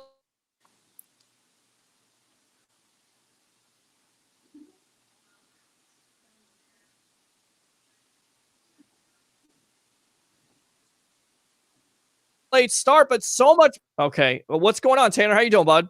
Hey, good. How are you? I'm doing good, buddy. I don't know what we had there. A little glitch as always. So what do you want to talk about tonight, buddy? You've been working on some things with Bucs Report. So what have you been working on? Yes, sir. I just had a wide receiver reset article come out a couple days ago. Okay. And I also have some stuff to talk about Rojo, if you want to do that. And anything else. Yeah, let's talk about Rojo. And much has been made with this kid. kind of having that second year in this offense. A lot of people think that Keyshawn Vaughn is going to push him. How do you see this competition working out? Or basically, is it going to be a running back by committee, with Jones and a Vaughn, and also the kid they drafted in the 7th round, Anna Calais? Yeah, I don't even think it has to be necessarily a competition. I think Vaughn and Ronald Jones could actually complement each other, with Jones definitely being the first and second down back, Vaughn coming in for third downs, or even just split series. Bruce Arians loves to go with the hot hand. So I would love to see just Rojo definitely as the running back 1 to start, and then if Keyshawn Vaughn comes in and impresses, then if he has the hotter hand, then go with him. Are you a believer in Rojo still, or do you think Vaughn will take the job eventually?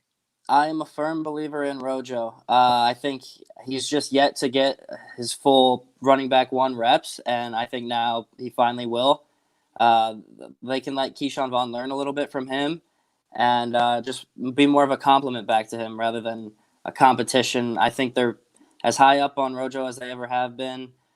He's gained muscle, which will only help him improve in pass blocking, which seemed to be his biggest knock, especially from Bruce Arians. So we'll see a new and improved Rojo, and hopefully he can shine. Yeah, I mean, I think it comes down to volume at this point. Tanner, he didn't really have a lot of volume, but when he did, you could see the potential there. Once again, when he came out of USC, he was known for a lot of 60-yard plays. If you get him out in space, do you feel like the Bucs have done enough with this offensive line to improve that, to open up those holes so we can have that space? Yes, I think Tristan Wirfs is definitely a big upgrade over DeMar Dotson in the run game, and that'll only make every other offensive lineman better. Plus, Rob Gronkowski, one of the best run-blocking tight ends of all time. That'll help open up some lanes. And like you said, Jones, he's an efficient running back. He really is. He only had 18 more carries than Peyton Barber last year and over 250 yards more rushing. And surprisingly, he was pretty efficient in the pass game, too. Dare Ogunbowale had 4 more receptions, yet Rojo still had more yards. So he's proven he can be efficient. He just hasn't gotten a full workload yet. In your opinion, Tanner, do you think Dare could be the odd man out with the draft picks that the Bucs have selected in this draft? It depends on if they want to keep 3 or 4. I think Calais, if he's the kick returner, then, he has a spot on the team.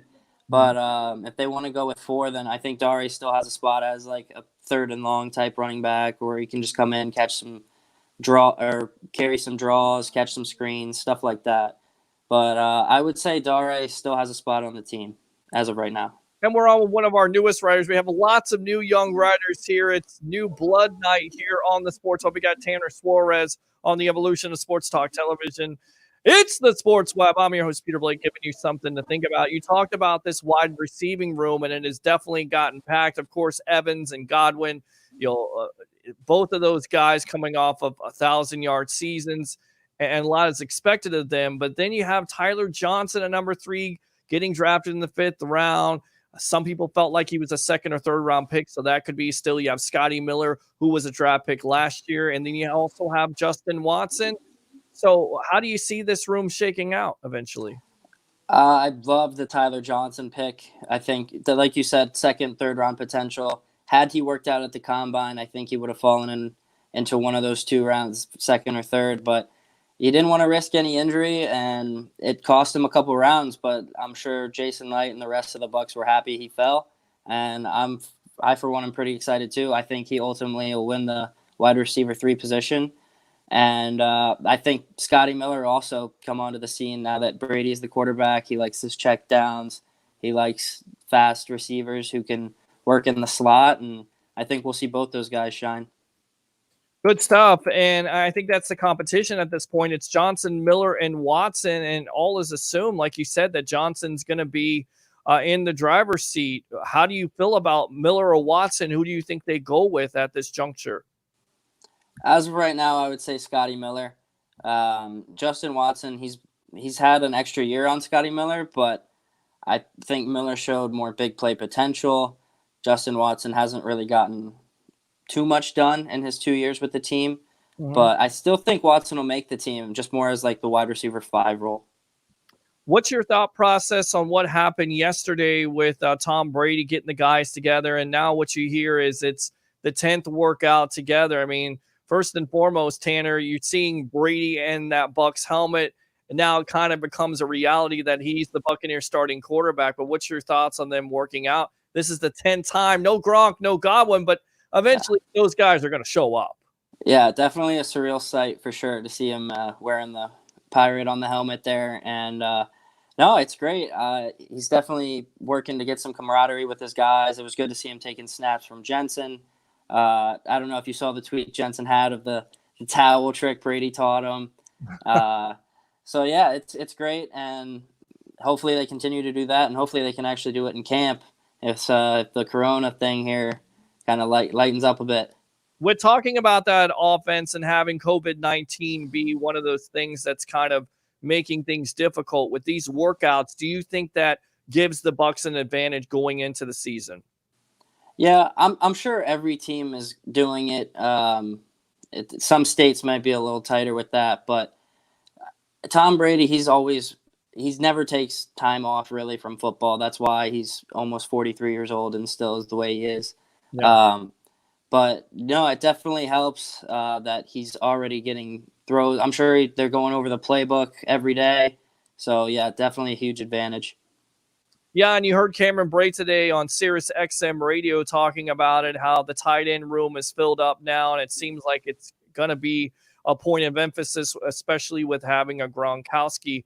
So that should help. But even Cam Bray talking about this, learning under Tom Brady, you can hear the excitement in his voice, and the expectations are quite high for this team, right? Oh, absolutely. Definitely playoffs for sure. Hopefully even further than that. But I'm just so happy with all eyes on Tampa Bay for once, and it's great to see. It's all over social media, so the sky's the limit. Sky is the limit here. Tanner Suarez, stick around here. We got Alex Fleming coming on, but I would put you in the lobby. We'll get everybody on here. Want to read these comments. Alex, just hold on. Thanks a lot, Tanner. We'll be back with you in a moment, okay? Alrighty, no problem. Stand by. All right, he's in the lobby there. Want to read these comments from the webheads. We have not opened up the phone lines yet, but we will. Of course, let me read these comments from the webheads. Eric Scott, Jameis 101, is a friend or a relative of Jameis who is not just basing his info from an emotional standpoint and will only see things a certain way. Best way to describe this guy, he's a publicity spokesperson for Jameis Winston. I'm not going to get into that. You guys clearly have genuine hatred for the man, and it's kind of scary, says Eric Scott. Ron, Ben, you're 100% correct. You can't talk Winston cultists who take a soul-biased view and don't talk facts. Eric says sources. You're just speculating. This book is 85% statistics, which is correct. We've had him on the show before. You're always slandering Donovan Smith. What's up with that? He's got some things to work on. That's all I'm saying. Gabe, he wasted 5 years of our franchise, 88 interceptions, 100 turnovers, counting lost fumbles, horrible decision-making. Give me an effing break, says Gabe. Nobody has hate. We have realistic views. That's a cop-out outlet. The guy demonstrated he isn't a franchise quarterback. You're delusional. Eric, you guys hate Jameis. It's kind of weird. Aren't we all Bucs fans? Best virtual edits video. And Peter, don't say he's average because he's not. He's better than the great half of left tackles in the league. I think he has things to work on. I don't know if he's average, but I don't know if he's the greatest, right? With the money that he's being paid, he has things to work on, as everybody does on this team, but especially Smith. And if he blows if he blows this opportunity first to have the blind side of Tom Brady and gets Tom Brady killed, most likely he'll be out of Tampa. That's a big time question for me. If you like Jameis so much, go to the Saints. Come on, let's not do that. I don't like that. Everybody has an opinion here on the sports web. It's okay. Some people feel strongly about it than others. That's okay. Just be respectful of each other. Of course, you would say that. That's all you can with the hate. Who is Jameis 101? We've had him on here before. We'll have him on here again. Gabe Well said, anyone who defends this guy is a person who is content with mediocrity and below. Why would I do that? I'm a Bucs fan. Pete and 101 are good friends. He's been on the show. He has 2 back-to-back pick sixes against Houston at home. No franchise quarterback does that. Eric, best quarterback in Buccaneers history and gets no respect. Shaking my head. That is the Godfather Outkick. Put some respect on that name. Where are those standards coming from? He was the best we've ever had. Gabe, the only good quarterback we had was the one who helped us get a ring. Of course, stats with trash yards, but gave 112 points to opposing defenses. I'll wait. Outkick, the legend. Absolutely. Ron says, and Outkick said pretty much what I said, along with many of your favorite Hall of Famers. Eric, Gabe, so young and so much to learn, kid. Thanks. One player wins a team for a Super Bowl. He does not. It takes a whole team. Statistics-wise, Jameis was the best quarterback in Bucs history. That's it, though. Eric, oh God, here we go. Ha ha. Eric, all I'm saying, Ben Cornett. Eric Scott, cool. Come on, Ben. What type of stats were they at the expense of the defense, putting the team in compromising positions constantly? Gabe, just because I'm relatively young doesn't mean I can't discriminate between good and bad quarterbacks. Shout out to the Buckaholics. Absolutely. Just ignore the Winston cultists, Gabe. Ben, Ron, I'm just talking from yards and touchdowns, but yeah, no argument about the turnovers, which he also had the most in Bucs history. Thank you, Pete. Absolutely, Eric. Yes, he has talent, but lots of those yards were not stats. They helped us win. No games winning drives with those stats. No big plays that meant differences in the games. That's fair. Johnny says Donovan's an average at best left tackle. His run blocking is not good, and he benefits from players like Claire helping out in the pass plays. Johnny Dean. Also, don't forget, he had two guards who could be top 10 in the league forming the pocket. Milo, XFL might be coming back. I heard that, and Vince McMahon could be buying it back. I'm not joking. Ben, nobody wanted JW to succeed more than me, but he just wasn't the answer. Oh, Russ says, only way Jameis goes to the Hall of Fame is if he wins a Super Bowl, which is certainly a possibility, as Bucs fans have seen in the past with quarterbacks in the Steve Young, Doug Williams, and Trent Dilfer. I'm not going to get into it, but again, I'll add some clarity to the situation. We will get Alex Fleming on. Just stand by. Want to read all these comments. What's up with the Winston slander? Facebook, folks. My bad. I thought 101 was an autobiography he wrote on something. My bad. It is a good book. I have not read it yet, but everything that I've heard about it with statistics is interesting. I will definitely read it. It's all good, brother. Absolutely.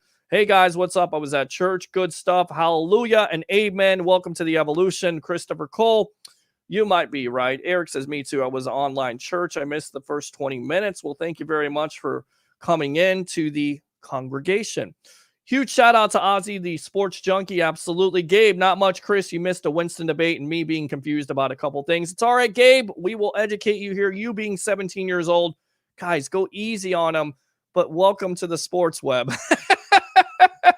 You're cool, Gabe, man. We're all Bucs fans in the end. We got to stick together instead of fight. I just recommend looking at the 101 interview. It takes 10 minutes. Form your own opinion. Whatever you think after that is cool with me. Go Bucs. Johnny Dean, give me your hand. I can save you. Save your money with Liberty, Liberty, Liberty, says Johnny Dean. Gabe, Eric Scott, jokes you say often backfire when you don't know what is what. As I said, I thought Jameis 101 was a name of a book he wrote or something. It was not. Brady's our quarterback. I'm all in. Buck the Aints. Absolutely. I am pulling for Hagen. Once again, Alex Fleming, stand by. I've got to read these webhead comments. This is what makes the evolution of sports talk television. If you don't like it, you will. You may not like you may listen to 30 minutes and then you find yourself listening an hour, and then you find yourself listening for an hour and 30 minutes, and then 2 hours, and the next thing you know, you're listening to the evolution of sports talk television for sometimes 3 hours with phone calls. It has happened before. It will happen again here live on Bucs Report.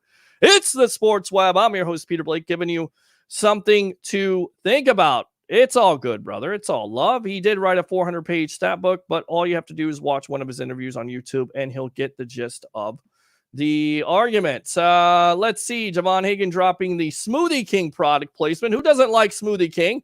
By the way, if you like Smoothie King, what's your favorite Smoothie King drink? I got one. I know I'm going to be headed back to the gym. I need to. I feel like a long-lost friend, my gym. Now it's open again. Haha, I used to work at Smoothie King. Matter of fact, I met Dirk Cutter's daughter there, and Charles Sims used to come in every day. That's my dude. She's super hot, if anyone was wondering. Well, thank you very much for that picture. Appreciate it. Best virtual edits video. I really appreciate this, Josh. Let's go, says Jeffrey. She went to UNC, ended up dating Sean May. Who doesn't know that name? First round pick of the national champion Tar Heels. After me, of course. Love the content you're bringing to Bucs Report, Josh. Keep it up. He is. Alex, stand by. We will get you on. I promise, my friend. These interviews are money. They absolutely are. Don't be a jag. Gabe, well, I didn't miss much because I'm over the Winston debate. He's not our quarterback, so people need to move on, embrace the future. Agree with that. Eric, absolutely. Johnny, as always, Joshua Cole Allen brings it. Definitely brings it there. Hold on a sec. Let me read these comments. Let's see. Peter, fix your tech issues, dude. It was one little slight. We're okay. Who was that guy? I came in the end of the interview. Javon Hagan. Thank you. Absolutely, Isaiah. Welcome to the evolution. As always, Johnny Dean. Watson, odd man out. Michael, Jameis might get self-kicked off the Saints after Breeze. He had a bad game, saying he can do a better job. Jameis is a great person. Let's keep it real. Facebook folks, no slander needed. A 3-hour show. Absolutely a 3-hour show. And Pina Colada, and I'm looking for Alex Fleming. He is trying to call in right now. So I tell you what, instead of video, I guess we'll get him on. Or hold on a sec, get on video here. Let me producing while we're doing this. I mean, this is what we do here. Only producer here in the place. I'll tell you what, let's open the Kraken up. Let's open the phone lines and let's get Mr. Alex Fleming on if he wants to come on. Phone, we'll get him on the phone line here. So definitely call in, Alex. Of course, open phone line 727-266-5851, 727-266-5851. Waiting for Alex Fleming. And there he is of Fantasy and Flavors. Welcome to the evolution of Sports Talk Television, my friend. How you doing? I'm just fine. I just got off of an interview with Zenny 62 out of Oakland, California, and my friend Eric Wilson of the Sports Arena. And I turn in just in time because, there's some technical difficulties. Maybe it's internet connection. I'm not quite sure. Mm-hmm. And I see that we're having a roast fest of Jameis Winston. Well, there's some people here debating Jameis Winston, getting back and forth. It's okay. It's become respectful. I get it. I'm not going to really get into it. I think we've kind of turned the page. Tom Brady is the quarterback. And, of course, the big story yesterday was him working out at Berkeley Prep. But what you come to hear, Mr. Fleming, is that this is not the first time. Actually, they've had 10 workouts. My question to you is, does this give the Bucs an advantage coming into the season? And all that talk with the Bucs possibly struggling at the beginning of the season, I think it kind of favors them instead of them struggling, right? This is actually borderline funny because I just recently saw a video of Josh Allen and Matt Barkley taking their number 2 and number 3 receivers and working out with them. Didn't we catch Lamar Jackson with Hollywood and Antonio Brown? Hollywood. Throwing passes and catching passes. Hollywood swinging. Better yet, wasn't Kirk Cousins caught with Adam Thielen somewhere non-named, just passing to each other? Sure. This happens all the time, guys. Sure. And in a time like this with the pandemic, if you can spend time and get rapport with any of your wide receivers, that's only going to help. Personally, I don't think working out with the wide receivers and the quarterback is going to be the issue. I think the cadence with the offensive line is going to be the issue. Well, I tell you what, to fan the flames here, because everybody has been talking about Winston. According to Jay Glazer on Greg Allman's Twitter account, Jay Glazer on Taysom Hill, Saints quarterback future. It's not a smokescreen. Sean Payton really likes him that much, and he'll be the guy. So what do you think of it? I mean, they sign him to this big time money. Hill, of course, he could do multiple things, but really has never been able to step into that starting role. A lot of people anticipate Winston getting that opportunity, but it certainly seems like Hill is going to be the eventual starter. What do you feel about that? I think you have plenty of jokes tonight, Peter. For the fan this is Jay Glazer. This ain't Peter Blake tweeting this out. This is Jay Glazer. Take it for what it's worth. Bro. Okay. First and foremost, yes. Earlier this week, you were saying, can't Sean Payton just mind his own business whenever he was trolling us earlier? Secondly, wasn't this the same coach who was talking trash not only on the Bucs, but the Atlanta Falcons? Third and final, Taysom Hill has a total. I believe I've said this stat before, so let me just repeat it. Sure. For those who don't want to let this sink in. Taysom Hill has a total of 546 yards passing in his NFL career. Jameis Winston last year had 5,109 yards, and I believe one of your intelligent listeners and viewers mentioned that he was the best quarterback that the Buccaneers ever had. Well, since numbers actually mean something, 19,737 yards would happen to be a franchise record, and he was only with the team for 5 years. So any of these smoke screens, any of these tweets, when we're not even in offensive or OTAs, it's fluffer. It's icing on top of a cake that already has icing. I think anybody with a brain and 2 ears knows that once Drew Brees leaves, the best pick for that job is going to be Jameis Winston. I think you're right about that. We're on with Alex Fleming of Fantasy and Flavors. But once again, it comes down to being familiar with that system. Of course, Hill has the advantage. That's not to say Winston won't be able to learn it and learn under a Sean Payton and, of course, a Drew Brees. Question here from Best Virtual Edits video on YouTube. The question is, do you think, Alex, Donovan Smith is a solid left tackle? He will be fine. He will struggle. He's playing on an island by himself. Quarterback blind side. He will be fine, Peter. What do you think about Donovan Smith? I think that's one of the biggest question marks with this offensive line from last year, 47 sacks. Smith has to improve his game. He's not the worst tackle in the league. Of course, he's not the best, but he has some inconsistency issues, right, Alex? He is nowhere near a tier 1 tackle. Nowhere near. If anyone even puts him in the stratosphere of being a tier 1 tackle, take away their football card, they need to go back to preschool. He is not a long-term answer for the Tampa Bay Buccaneers. I'll argue that until I'm dead and in the grave. Now, is he serviceable? Of course he's serviceable. He was actually a better run blocker than a pass blocker. I believe you and I at the beginning of the season was getting on Ali Marpet and, of course, the opposite tackle who's no longer there, Dotson, about some of the sacks that they were giving up. Well, guess what? Jameis Winston, 47 sacks? Yeah, 9 of them belong to Mr. Smith. Now, for those who aren't good in math, that's almost 20%. Not quite. Sure. Not quite, but that's 1 out of 5. Now, last time I checked, Winston is now 26. Tom Brady is 43. Your first game is against the Saints. Cam Jordan, problem.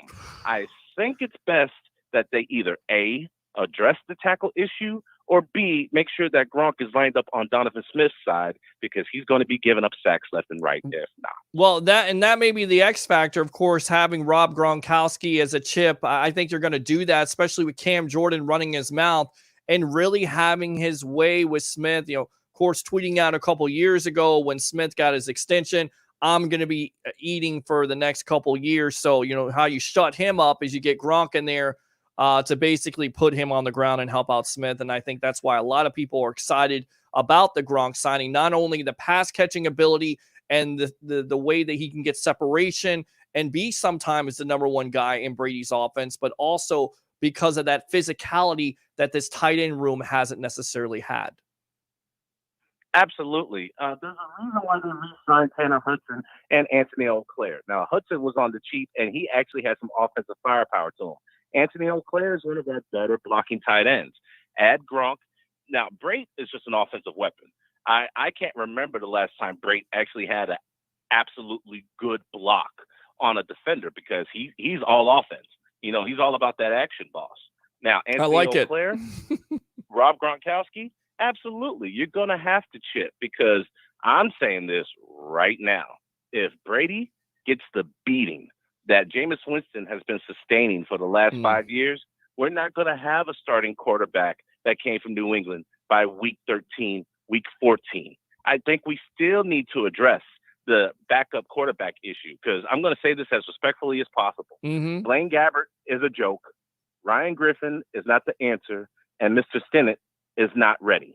If Brady were to go down, and I'm speaking to all of you Bucs fans who are listening to the show or who are choosing to listen to me, if Brady goes down, the season is done, because all of our backup tight ends and quarterbacks, I'm sorry, not tight ends. All of our backup quarterbacks aren't worth the paper that they're paying for.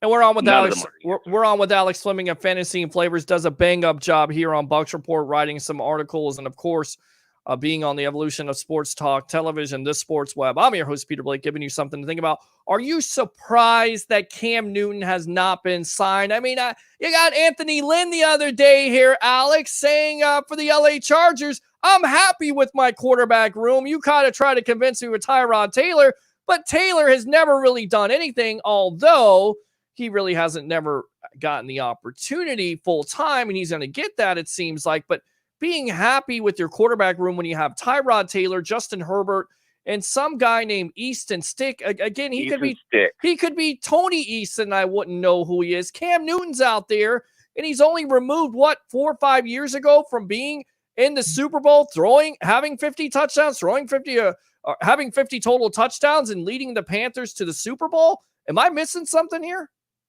Yes, you are. Yes, you are. And I'm willing to bet another set of wings about it. Guys, Tyrod Taylor is not getting the respect that he's due. He's probably the Rodney Dangerfield. He's probably the Rodney Dangerfield of quarterback. My friend, you don't want this smoke, my friend. You don't want this again. I do want this smoke. I want all the smoke and the vapors that come with it. I want all the smoke. All right. Tyrod Taylor is better than what you are giving him credit for. Okay. I said it last night on your show, and you scoffed when you were talking to Al Keck. I have the Chargers as a playoff team. Now, there are 7 teams making the playoffs this year, not 6. So if anybody else wants this action, boss, I think I got some wings to spread out. The Chargers are a playoff team this year. People seem to forget that the last time that Tyrod Taylor was a full-time starter, because you're going to have your haters and hypocrites going to try to mention Cleveland. Sure. The last time that Tyrod Taylor was a full-time starter, Buffalo went to the playoffs. Now, I'm not that big on history, but Buffalo hadn't made the playoffs since 2000, and they lost to Tennessee off of the Music City Miracle. Now, Buffalo went to the playoffs with Tyrod Taylor, and that's right, you guessed it, Anthony Lynn. Justin Herbert was just drafted with the 6th pick. Easton Stick is in his 2nd year, and he's got skills too. Why would he not be happy with his quarterback room? You're not going to bring in a Cam Newton who's A, going to go against your cap, B, going to take up the progress of Justin Herbert, and C, might just mess up the cohesion that Anthony Lynn and his quarterback room already has. You know something that Tyrod Taylor does that Phillip Rivers doesn't do? He protects the football. Rivers takes chances and throws picks. He was 2nd in the league in interceptions, behind Jameis Winston. Tyrod Taylor, he may not have that many touchdowns, but he damn sure doesn't have that many interceptions. I'm going to say it one last time. The Chargers are a playoff team this year. All right. I don't think so. I don't think they're a playoff team with Tyrod Taylor, although they have the weapons there. I think they're going to be switching quarterbacks to Justin Herbert, just my opinion. But I will bet you wings. I'm still waiting on my wings, but I know there's extenuating circumstances with everything, but I plan on getting those wings from you. Now, there's been some controversial subjects that we've talked about on the sports web with the NFL tabling the whole giving draft picks and compensation for minority hirings, although they took a big step, and I wanted to get your thoughts on this. Not only are teams not able to block assistants from interviewing for coordinator jobs, but also it's going to give 2 external minority candidates for head coaching jobs, at least 1 minority candidate for any of the 3 coordinator positions, and at least 1 external minority candidate for the senior football operations or GM jobs. And of course, not only minorities, but also women, which is a big thing with the Bucs, with them hiring 2 women as coaches. And even your guy here, who is Eric Bieniemy, said that this will give more minorities the opportunity to interview and also possibly get the right man for the job. So what are your thoughts on this situation? Do you think the NFL, and let me read these comments really quick, and I want you to have your say. I think there are plenty of candidates who are more than qualified. I think one thing that popped up was some assistant coaches are going to have an opportunity now to interview. I think that's huge across the board, regardless of skin color. It doesn't make a difference now. You get an opportunity to interview the best football coach for that particular position. Strong comments from Eric Bieniemy, of course, the offensive coordinator of the Kansas City Chiefs. Your thoughts? First and foremost, this whole thing is like a sideshow Bob. It's alienating and it's condescending. Is anyone in your fan base really going to tell me that a special teams coach is a better pick for the New York Giants than Eric Bieniemy? Better yet, I won't even use Joe Judge. I'll use Stefanski, the same guy who had the middle-of-the-road offense with the Minnesota Vikings, beats the Saints and just gets bum-rushed against the San Francisco 49ers. You know what? How about a third one? Mr. Caldwell had a winning record whenever he was Detroit Lions. Now, we're talking about Detroit. Sure. Detroit. This team has been awful for so long. But for some odd reason, when Mr. Caldwell was there, they had winning records, even made the playoffs. Never won a division, but they made the playoffs. Right. And somehow, some way, he was fired with a 10-6 record. Enter in Chuck E. Cheese, Matt Patricia, Mr. 9, 22, and tell me he doesn't look like Chuck E. Cheese. Oh, he does. Tell me he doesn't look like Chuck E. Cheese. You kind of ruined my childhood there, Alex Fleming, with Chuck E. Cheese. I like Chuck E. Cheese, and now when I think of Chuck E. Cheese, I'm going to think of Matt Patricia, who could honestly be on his way out there, of course, following the tradition of assistants that come out of the Belichick coaching tree, not doing anything in the NFL after they leave his coaching staff. But that's another. Here's my point. Yes. Here's my point. Mm-hmm. Eric Bieniemy is an offensive coordinator of the Kansas City Chiefs. So that should probably be the direct line to getting a coaching job, you would think. Doug Peterson was an offensive coordinator of the Kansas City Chiefs. He's now a Philadelphia Eagle. Brad Childress was an offensive coordinator of the Kansas City Chiefs. He was a head coach in Minnesota, and he is now an assistant head coach. Matt Nagy, offensive coordinator for the Kansas City Chiefs. Now he's a head coach in Chicago.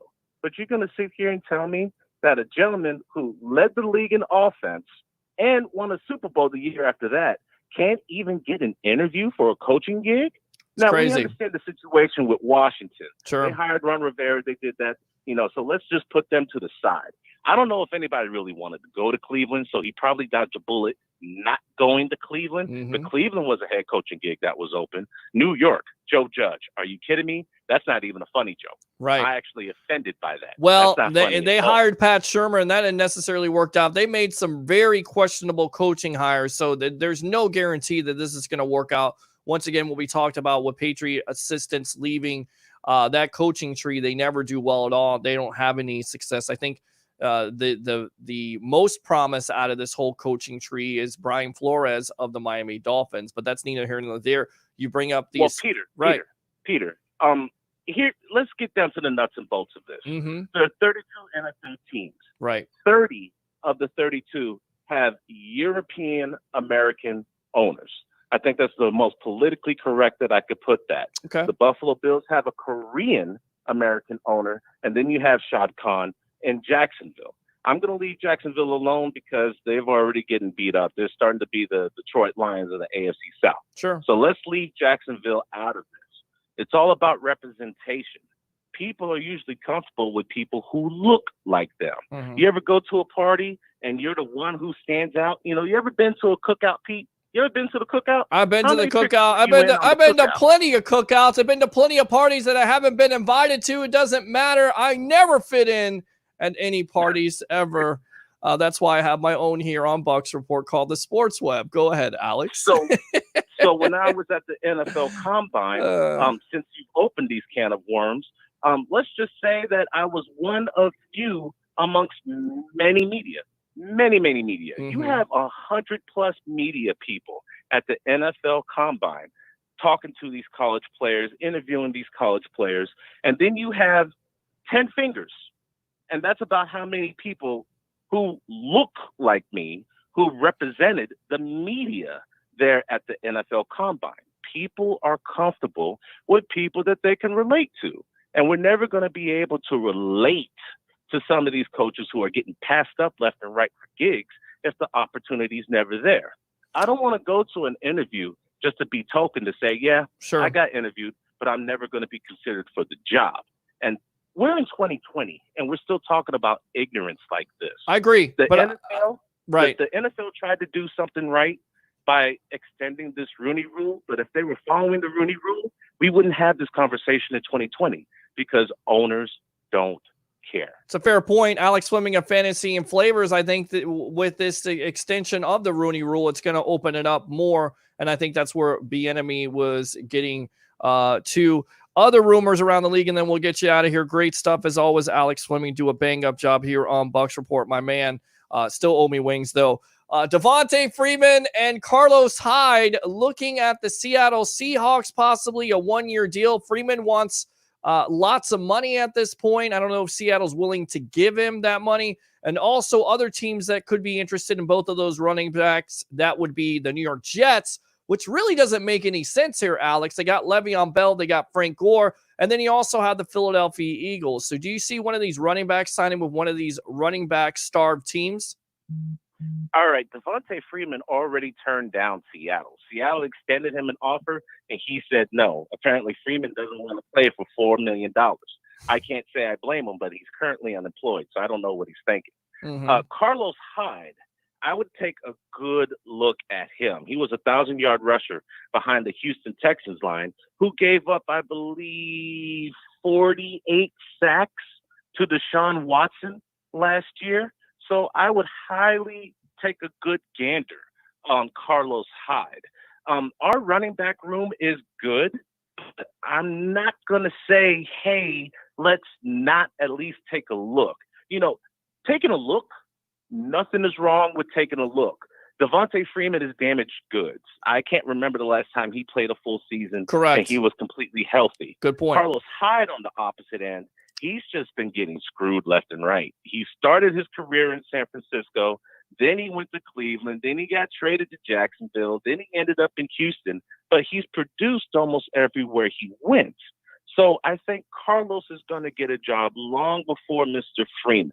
That $4.8 million that we have in cap space, we should seriously consider looking at a quarterback, because if Brady goes down, our season is flushed down the toilet. Well, you got to keep on knocking on wood when you say that here. Alex Fleming, go ahead and promote yourself. We got to make this a Wednesday night tradition, my friend. Go ahead and promote Fantasy and Flavors and everything else you've got going on, my friend. Hopefully I get a couple more Wednesdays with you, Peter. You will. Hey, let's do it on Wednesday night. Every Wednesday night, Alex Fleming and Fantasy and Flavors. Let's get your mug on there in video, okay? Absolutely. Absolutely. So on Twitter, you can catch me at ALXFLMNG. Alex Fleming. No vowels except for the A. That's simple. Sports Talk Unfiltered on Thursdays. I'm going to have a brand new show with the Bucs Report once the season starts, and you'll get your wings week 1, Mr. Blake. Week 1. Week 1. All right. And you know what? You can bring your friend to the sports arena, Mr. Eric Wilson, if you want. He's a damn good guest too. Would love to have him here on the Sports Web and on Bucs Report. Just saying, just doing a little recruiting, you know. You can also catch my writing on the Florida Sun Review. I believe I have a new piece coming out whenever the editors decide to publish it on how to win in your keeper league. I'm currently doing a keeper league now. Let me tell you, my arsenal is just sick nasty. And I'm not lazy. I do offense and defense. So maybe my intelligent quotient can at least land me a show on the Bucs Report, since we're talking about who's good, who's bad, and interception prone.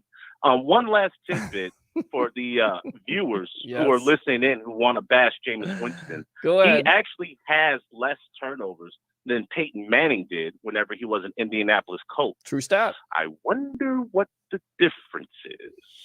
Well, we won't go into that, but what I will say is that a lot of people will say the NFL is different these days. Not what you're thinking, but because it is such an easier passing league. But I'm not buying that. I agree with you on that. The whole comparison is there. We'll see what he does with the New Orleans Saints, and it'll be an interesting, story if it does work out that way where Winston gets the opportunity. I think he will. So we'll see. Pete, I think we're going to play that team 3 times. I honestly feel we're going to play the Saints 3 times. Very well, 2 mandatory in the system, and we're going to see them in the playoffs. Well, that would be good. That would definitely be good. Alex Fleming at Fantasy and Flavors, thanks a lot for coming on the evolution of sports talk television, all right? Thank you for having me. All right, there you go. Good stuff. He always brings it there. That's what I'm talking about, man. Young riders, guys that are up and coming, that are doing their thing, they're all here. Guys that have done it in the business, they are here. Where are you? If you're not here, you should be every night on a nightly basis on Bucs Report. It's the Sports Web. I'm your host, Peter Blake, giving you something to think about. Open phone line, 727-266-5851, 727-266-5851. Let's get the guys back on here. Joshua Allen, welcome back. You were doing push-ups and sit-ups in the background. Good stuff. Suarez, get you back in here, guys. And I know, Josh, that you wanted to comment on Taysom Hill, and then we'll take some calls. And if you guys have some questions for both of these, well, I don't even have to say it. They have some questions, so let's go out to the phone lines. Welcome to the evolution of sports talk television. What's your name? Where are you calling from? Pete. Yes. Pete, it's Eric from Maryland, brother. What's going on? What's going on, buddy? How you doing? What's on your mind tonight? Welcome to the Sports Web. Yeah, not a whole lot, man. Just I was in the comment section and just thought I'd call in. I missed the first 20 minutes, but Alex Fleming, man, that was a great call. He was dropping bombs, dropping straight knowledge. That's what he does, man. That's why we're going to get him on Wednesday nights now, because he does drop that knowledge. And, a lot of people laughed at him when he said some predictions during the year. They ain't laughing anymore. That guy knows what he's doing. So go ahead, Eric. Yeah, I mean, I'm glad you have him on every Wednesday because I'm looking forward to hearing from him a lot. I don't know about all that Tyrod Taylor stuff. That's what I'm saying. I look, Eric, I think, guys, honestly, between everybody right now, I think I'm getting wings, and I got to get back into the gym because Fleming's gonna owe me so many wings. I'm gonna gain about 10 or 20 pounds. So you might want to start looking at which flavor you might want, on your wings. That's what I'm saying. Hey, and speaking of that, a little off topic before you forget, I'm the one in the comment section that was saying I worked at Smoothie King and that I would see all the cutters and Charles Sims. So what's your go-to Smoothie King? It has to be the what is it? Peanut butter blast with the the protein. Peanut butter one. Yes. Yeah. Peanut butter and strawberry. You can do the peanut butter and strawberry. I'm good to go with that. You put a little some additives. You know what I'm talking about. Extra protein in there. The powders. Yeah, all the stuff they say is good for you, but it just comes in a big tub. I don't know about that. But yeah, it's the strawberry peanut butter one. That's a pretty good seller. Charles Sims would come in every day. Remember Charles Sims, right? Yeah, we remember Charles Sims. Definitely, all the guys remember Charles Sims. Yes, came in, ordered a large strawberry Hulk, and that's the one with the butter pecan ice cream. Yes, that's not that good for you, by the way. Yeah, that's why is he ordering that? That's not that good for you, buddy. Probably why he's not in the league. I think we've solved the problem right there. That's for bulking, and that's really not for going after the gym and taking. It's a weight gain, right? Is what it is. Weight gain. You're gonna get fat. Right. Exactly.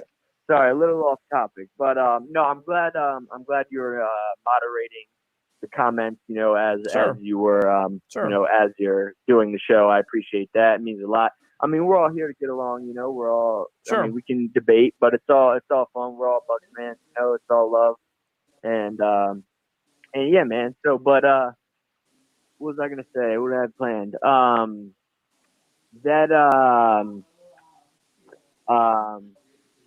What was I gonna tell you? You were talking about. Yeah, man. I'm just happy. I'm happy that you guys are on every night. Okay. And I'll tell you what. Like all these days, I've been watching, First Take and the one with Skip and Shannon, right? And hearing all these guys that They get paid like buku amount of money, and they talk about the Bucs. Like, I don't know if you anyone listening watch First Take today and saw Max Kellerman absolutely embarrass himself talking about Tom Brady and the Buccaneers. And he's like, because he has this point and he sticks to it, and it's like, they get paid so much money, you would think they would do their research, and they just, it's like, that's why half of me likes seeing the Bucs, you know, because before we would never see ourselves on national television. Right. And now we're everywhere. Right. So half of me enjoys it.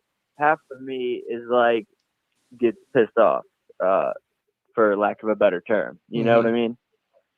No, I agree with you on that. And that's why Bucs Report, this platform and this show, the Sports Web, that's what we try to provide. You know, there's a lot of people that watch those shows. I watch them sometime, but they annoy the hell out of me, just what you just talked about, with them not doing their research and not knowing the team. And they're not going to know the team because they're not doing the research. They're doing a whole skimming through. They're we doing watch every sport, every team. They're looking at the headlines, and they're just making a prediction that's gonna be a hot take, and all the above. But and they had Rob Riggle on today. Oh, geez. And you know Rob Riggle, the comedian. Yeah, he's pretty funny. He's a Chiefs fan, so he was all pumped because they won the Super Bowl and everything. Of course. And so Matt Kellerman's take was that his prediction for the Bucs would be the same if we didn't have Tom Brady and if we had Teddy Bridgewater. And Stephen A. Smith looked at me, and he was like, I was applauding Stephen A. He was like, you are lying out of your teeth. Like, there's no way you actually believe what you're saying right now. Right. And he's like, Teddy Bridgewater? He's like, so did you not have the Bucs as a playoff team or as a Super Bowl contender? And Max was like, backed in a corner, and he was like, I got him as a fringe Super Bowl team. And you know, and then they asked Rob Riggle about Teddy Bridgewater, and he goes, "Oh, I like Teddy Bridgewater. I like watching him play." No one likes watching Teddy Bridgewater play. Like, unless you like watching 1 yard dink and dunk passes, you know, he might have just said that because he was on TV, but I mean, he's decent when he plays, but that's been the big time question mark. He had one good stretch, with the Saints, and he's been injured. So it's going to be telling, 5 games. It's going to be telling what he does with the Panthers. He's going to get every opportunity to start on a team that has some weapons, but let's face it, buddy, they're rebuilding at this point. So you're going to get an opportunity to see what Teddy Bridgewater can do. And I think it's more of the Saints offense than Bridgewater. I like Bridgewater. Like Jameis 101 came on the show and said he's a good kid. He's a good kid. Yeah. Does he have the best arm? I'm not sure about it. Does he take care of the ball? Right. Yes, but then again, have we seen this body of work when he was out there with the body of work before he got to the Saints? He was 38-25. That's it. That's nothing to write home about. That's it. That's a quarter. It's nothing personal. It's nothing personal. It's just it's you know, he's not Tom bleeping Brady. You know what I mean? Mm-hmm. Even at 43, he's not Tom Brady doing what he's doing now. It's not. And it's a joke. Sorry, go ahead. No, it's a joke. It's a bad comparison. It is. Yeah. It really is. And I mean, lastly, just, you know, I'm seeing half of what I watch is on, you know, mainstream TV because there's not a lot of platforms like you guys, which, you know, I look forward to every day. Appreciate it. Sick of that stuff. But you know, I think we need a little bit more passion. You know, man, we're gonna be good this year. Sure, like, we're really gonna be good. I believe so. Yeah, the guy that was on, what's his name? One of your new writers. He was just on video. He was talking about the depth chart. Joshua Allen. He's on right now, I think. Was it Josh Allen? I think it was the person after him. Tanner Suarez. Yeah, he's on too. Yeah, Suarez. They're all on right now. Yeah. Yeah. He was talking about, you know, Tyler Johnson. I think Tyler Johnson is going to be great. Yeah. I think he's going to be awesome, man. Yeah. Where's the passion? We need, we're going to be good. We're going to be real good. We need to get pumped up and stop listening to all the doubters and all the haters. And I really think we're going to dominate this year. I mean, look at the Madden simulation. Yeah. You know? Yep. We're killing it. No, you're killing it. And that's from Blake Anthony of Sports Talk 49. Good stuff, Eric. Here's my solution to your problem, okay? I'm the doctor. The doctor is in, right? All right? I'm listening, Doc. Okay, there you go. Here's what the doctor says. Keep on watching the sports web. Don't watch ESPN. Don't watch Fox Sports 1. If they say something controversial or stupid, we'll have it here on the sports web, and we'll absolutely dissect it like I do every night here on Bucs Report. Eric Scott, thanks a lot for Yes, coming sir. on the evolution of sports talk television. All right, my friend? I will take your prescription. Thank you so much. There you go. Appreciate it, man. Keep doing you. All right, no Absolutely. Take 4 shows and call me in the morning. It's the Sports Web. I'm your host, Peter Blake, along with Joshua Allen here. Tanner Suarez, our newest writers, our new blood, if you will. Lots of new blood here on the Sports Web. And, of course, welcome once again to the Bucs Report family. Joshua, I know you wanted to talk about this Taysom Hill situation. Have at it, my friend. I just had a little bit to chime in. I got to completely disagree with Alex on his take. I think Jay Glazer, when he reports something, he knows that, he's got most of the facts. And I really think the Saints are going to, especially with the contract they gave him, try to go with Taysom Hill as that quarterback of the future. My question is, what happens with Winston afterwards? Where is his market there? Especially if Drew Brees stays healthy the entire season. Now you're looking at Winston not having played a snap, looking at him taking a $1.1 million contract. Where's his market at? Who's going to pay him more than, let's say, $5 million, if that, to come in and compete as a starter when he just took $1.1 million and didn't see the field all year? So, I believe Jay Glazer's word there, and I got to disagree with Alex on that one. I also had a note, too, real quick, on what Ozzy said earlier today about, the Glazers making their money back already hand and fist. I have just a little note here that, jersey sales for the entire NFL, Brady ranks number 3, number 4, number 5, number 6, number 10. Gronk is number 7 and number 8. There's only 2 players in the top 10. Tua at 1 and 2 and Burrow at number 8. So even if it doesn't translate on the field for whatever reason, injuries, whether it just doesn't click, the Glazers, between jersey sales, merchandise, ticket sales, everything, they've made their money back already hand over fist. And they've got to be extremely happy, financially at least, with what's been going on here since Brady signed. All right, guys, stay tuned here. We got Gabe from Oklahoma. Welcome to the evolution of sports talk television, young man. What's on your mind? I'm going to make this really quick before my phone dies. Okay. Josh and who was the other man? Tanner Suarez. Josh and Tanner, what do you predict the team's going to do this year in terms of winning loss ratio? All right, we'll go ahead. You hear the question. We'll get you off air there. Thanks a lot, Gabe. Joshua, you first. How many wins do the Bucs have? Well, I've already been on air saying, I could see this team, depending on everything, plays out correctly and no injuries and everybody else is going undefeated. But more realistically, I have them at about 13-3 with a chance to go, maybe 14-2. I see them at 13-3 though. Maybe if you split one of those games with Carolina or Atlanta, 12-4. But I see the losses coming as the Chiefs, that sneaky Denver, and probably one against the Saints as well. All right. And I'll say 11-5. Okay, 11-5. All right, I like it. 11-5 for Tanner, 13-3 for Joshua Cole. Hopefully that answers your questions. We'll keep you on for a little bit, guys, and then we'll get you out of here. 727-266-5851. 727-266-5851. It's the Sports Web. I'm your host, Peter Blake, along with Joshua Allen, and one of our newest writers, and of course, Tanner Suarez. I can't even call you new writer anymore because you're not as new as Josh. So, we're just going to keep on getting more writers here. We'll come up with some nicknames for you guys. But great stuff tonight. Anything that you guys want to bring to the table, go first, Joshua or Tanner. Go for it. One thing I wanted to say about Josh's comment about Taysom Hill, I don't have any reason to believe they wouldn't just keep him in the same role now. Breeze could retire and then Jameis just fill in. You see Hill has the potential to be a receiver, running back, quarterback all in one. Why not just keep him in the same role and have Jameis Winston lead the charge as starting quarterback? All right, good stuff, Tanner. Let's go out to the phone lines. Welcome to the evolution of sports talk television. What's your name? Where are you calling from? This is Johnny in Pittsburgh. Johnny Dean. Yes. I got one question apiece for both of them. Okay. Josh, with all these interviews you've had, who has been your favorite interviewee?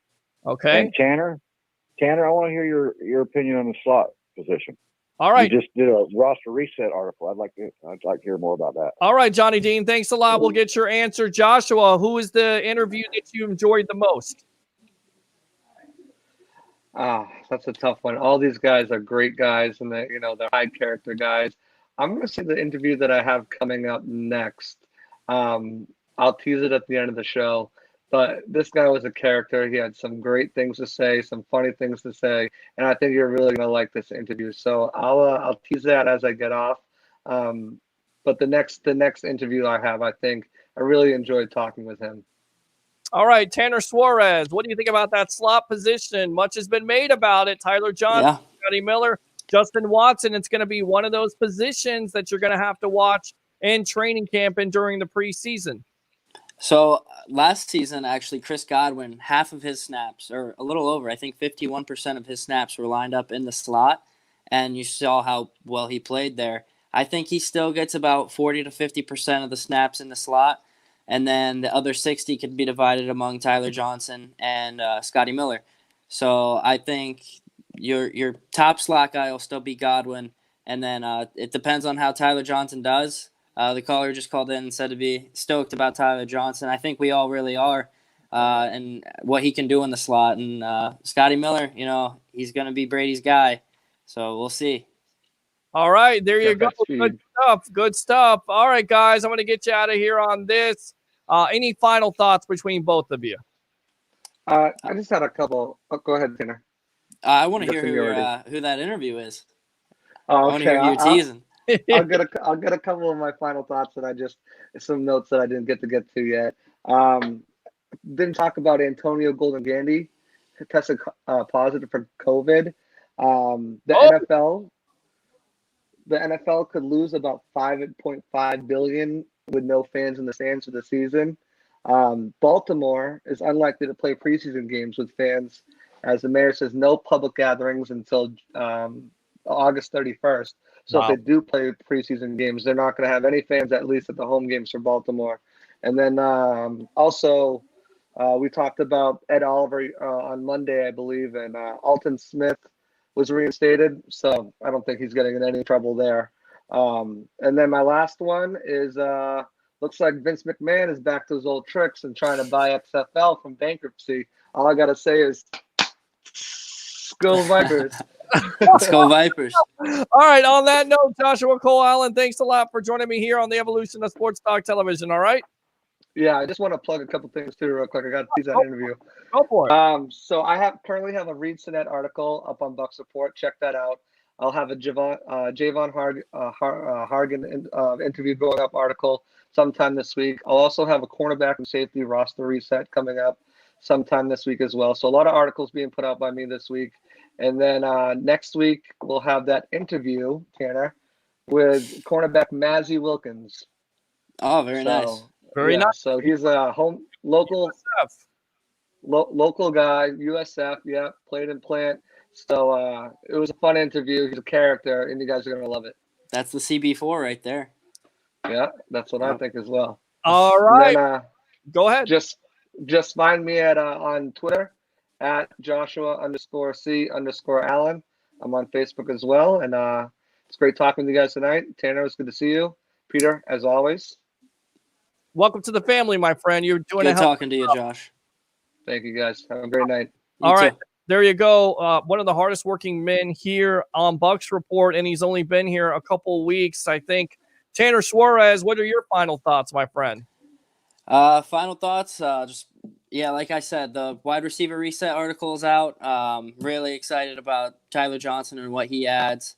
And then definitely excited about Rojo and his progress with gaining all that muscle. He'll be able to run through tackles. His pass pro will improve. And you can find me on Twitter at TBTanner813. All right, good stuff. Tanner Suarez, thanks a lot for joining me here on the Evolution of Sports Talk Television. All right, my friend? Thank you for having me, Peter. Have a good one. All right, there you go. Good stuff. As always, we bring it here. So now we're done with the guest. So now what do? It's me and you, right? It sounds like a love song, but it's not. It's the Sports Web. 727-266-5851. It's 266-5851. It's the Sports Web. I'm your host, Peter Blake, giving you something to think about.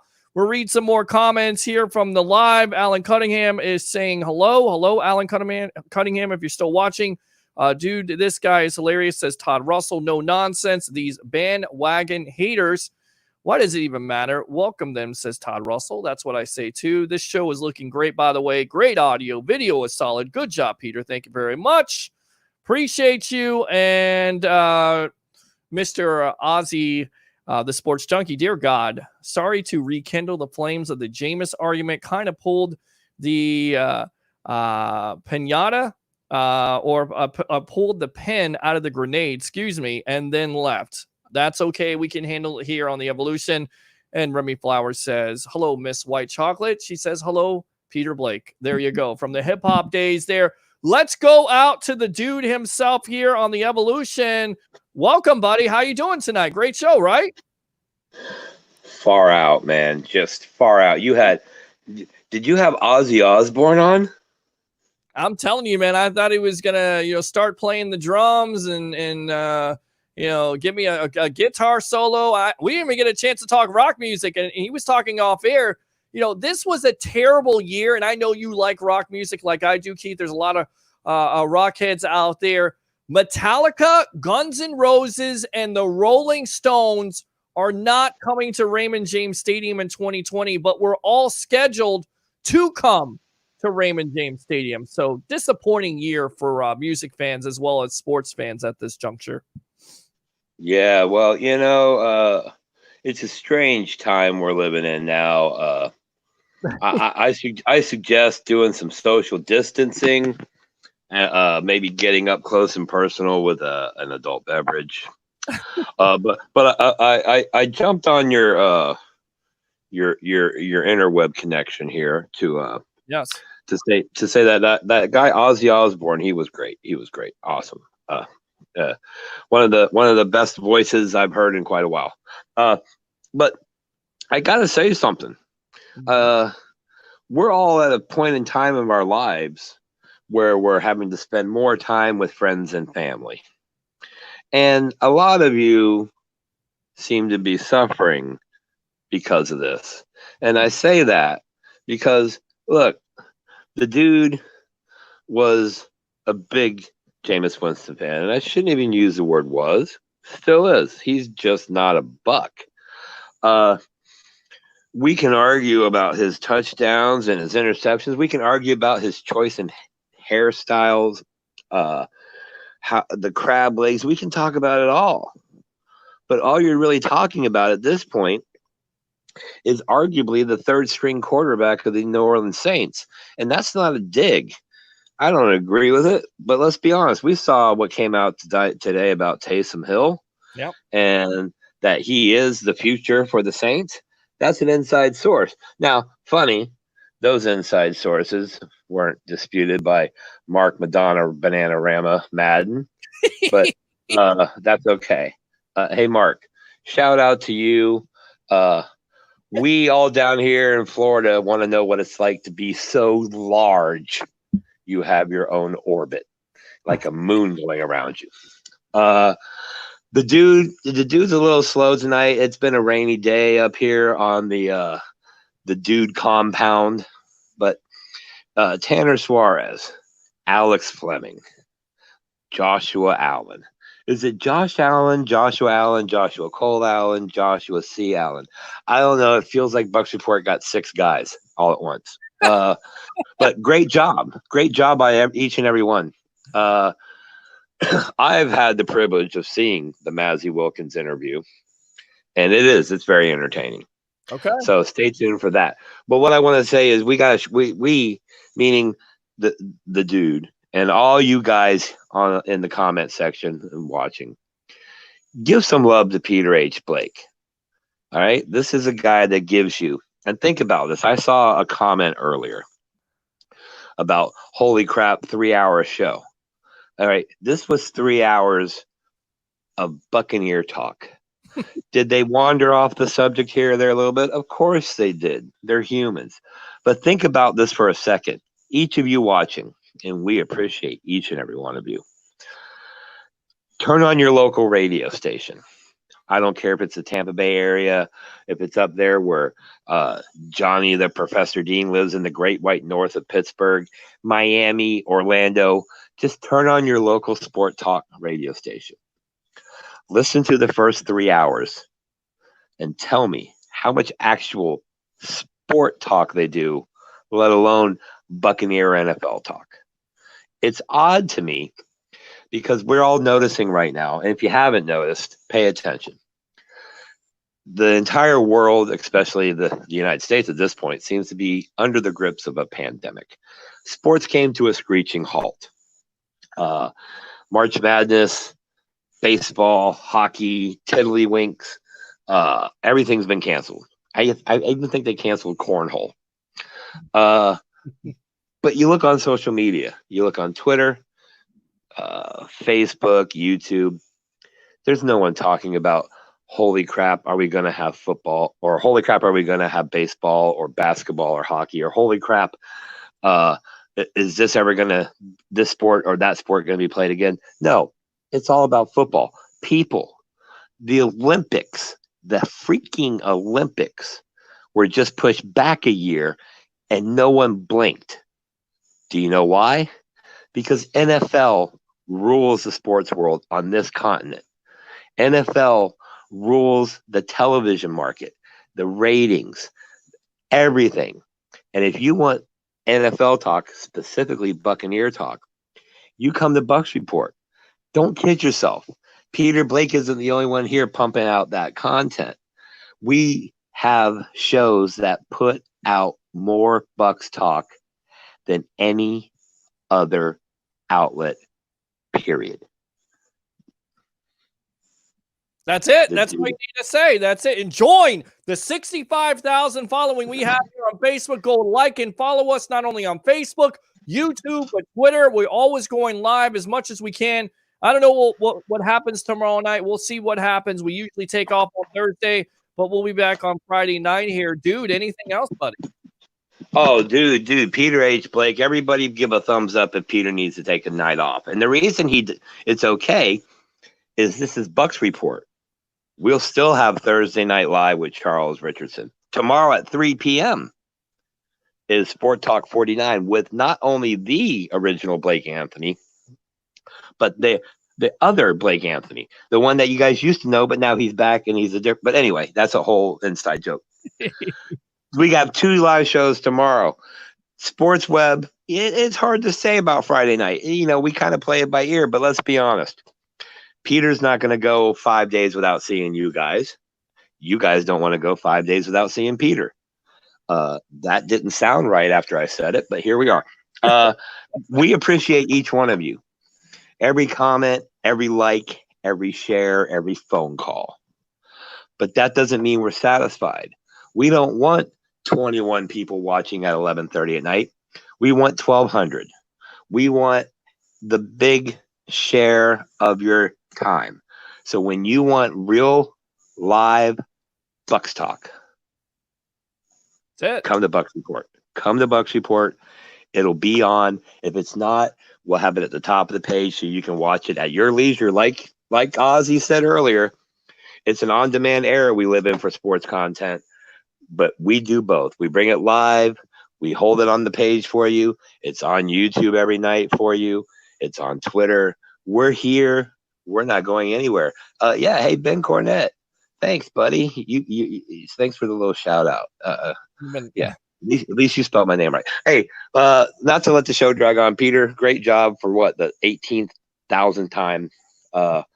If y'all missed it last night, great show with Al Keck. Check out the videos on the page. Look for another Joshua Allen interview coming up. Mazzy Wilkins will be very entertaining. I'm sure Peter will love that. Shout out to Nick Citro out there in Twitter world. Shout out to Pat Yasinkas, Al Keck, and all you webheads. But remember one thing.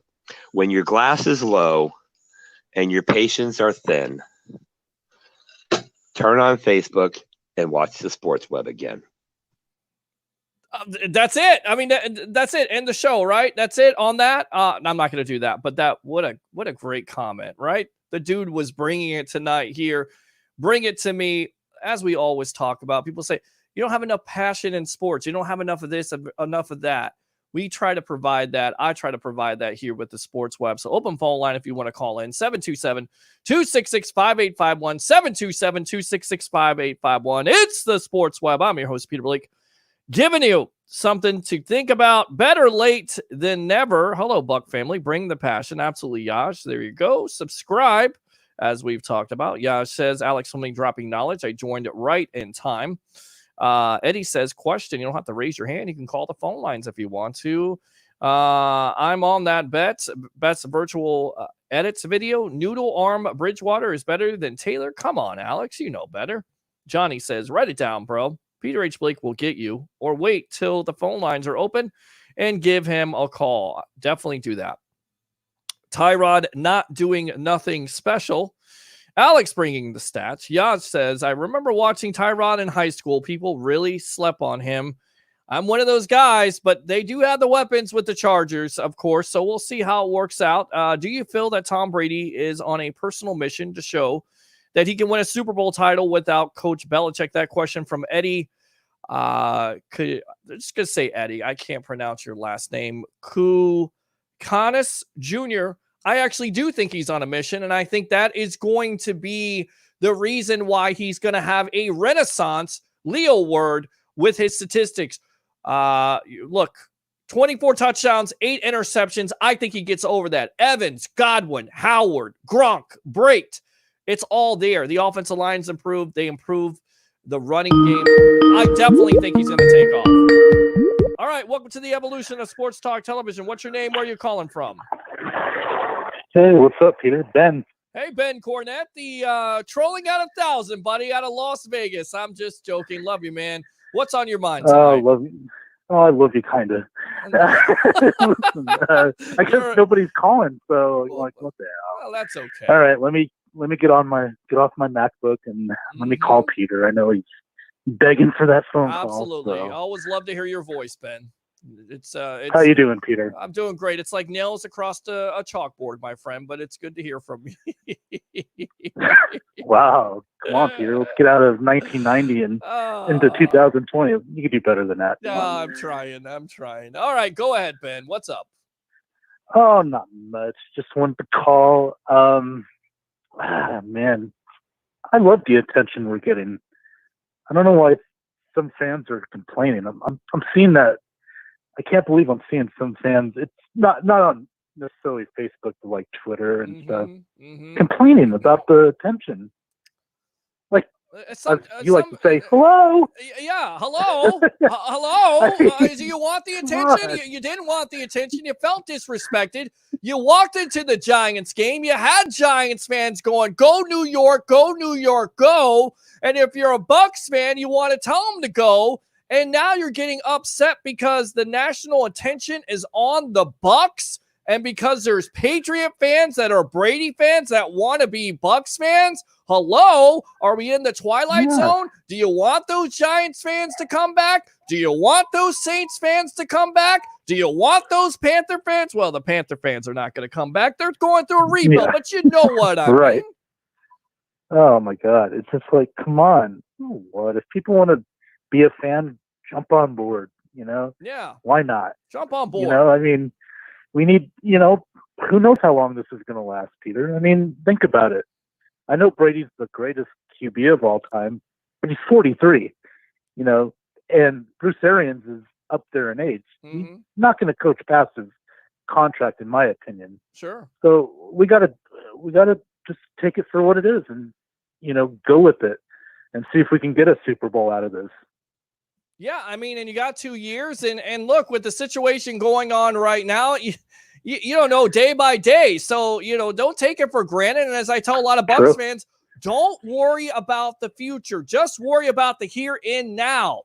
And let me ask you, Bucs fans, if you had it over again and you had to trade two first-round picks, 2 second-round picks to win a Super Bowl with John Gruden, to basically solidify yourself as being one of the greatest defenses of all time. Because if you don't win a Super Bowl, Ben, they're not going to be characterized as that. They're going to be characterized as being choke artists, not able to score a touchdown in the 99 NFC Championship game, or that 99 year 2000 NFC Championship game versus the St. Louis Rams at the time. Yeah. That window was closing. Would you trade that Super Bowl? Ask the Atlanta Falcons. Ask the Lions. Hell, ask the Chargers. Do they have a Super Bowl? There's not every. Ask the Cincinnati Bengals how many times they've been to the Super Bowl and have come up empty. You got an opportunity to win a Super Bowl. You got to go for it. The Bucs are going for it in the next 2 years, and we'll see what happens. I agree. They got it. Hey, like you know how we feel about Jameis. We would have liked to have seen him one more year under Arians. I don't think that would have been bad. But they went with Brady. We got to stick with it, whether some fans like it or not. Oh well, they made the decision. Let's roll with it. Yeah, it's a risk. It's a risk, but why not take a risk at this point? We hadn't done anything in the last decade, so let's do it now. See what happens. Good stuff, Ben Cornett. Thanks a lot for calling in on the evolution of Sports Talk Television. All right, my friend? All right, man. Take care. All right, good stuff from Ben Cornett. Love that guy. I think he definitely brings some personality to the show, even though he trolls sometimes. Love it. There's certain parts of this show that, we don't talk about, and we should talk about more, and those are the webheads. The webheads make it. The webheads make the show. A Ben Cornett, a Johnny Dean, a Yash. Best virtual edits video. I don't know who the hell this guy is. He's great. Christopher Cole, the young kid Gabe. I mean, there's so many guys. Matt Coulson, who we talk to on a nightly basis here. Eric Scott is good. I see Roland in here. Welcome to the evolution of Sports Talk Television. What's your name? Where are you calling from? Peter, long time no talk, my buddy. What's going on, buddy? How you doing? God, I'm doing all right. I had to take some time to kind of just grieve in my own way. You know what I mean? I just really had to distance myself from a lot of stuff. Mm-hmm. This is Will Mann, by the way, from Wisconsin. So welcome to the evolution. Go ahead. Oh, I just assumed. Everybody knew who I was. My apologies. That's okay. I am gonna say this because I got to be me. Joe Montana is still the GOAT. I'm gonna say it. Everyone's going to yell at me and say, no, Tom Brady is. But no, in my opinion, Joe Montana is the greatest quarterback ever to lace up his shoes and get under center. Okay. And duly noted. Warren Moon and Dan Marino, greatest quarterbacks, never won a Super Bowl.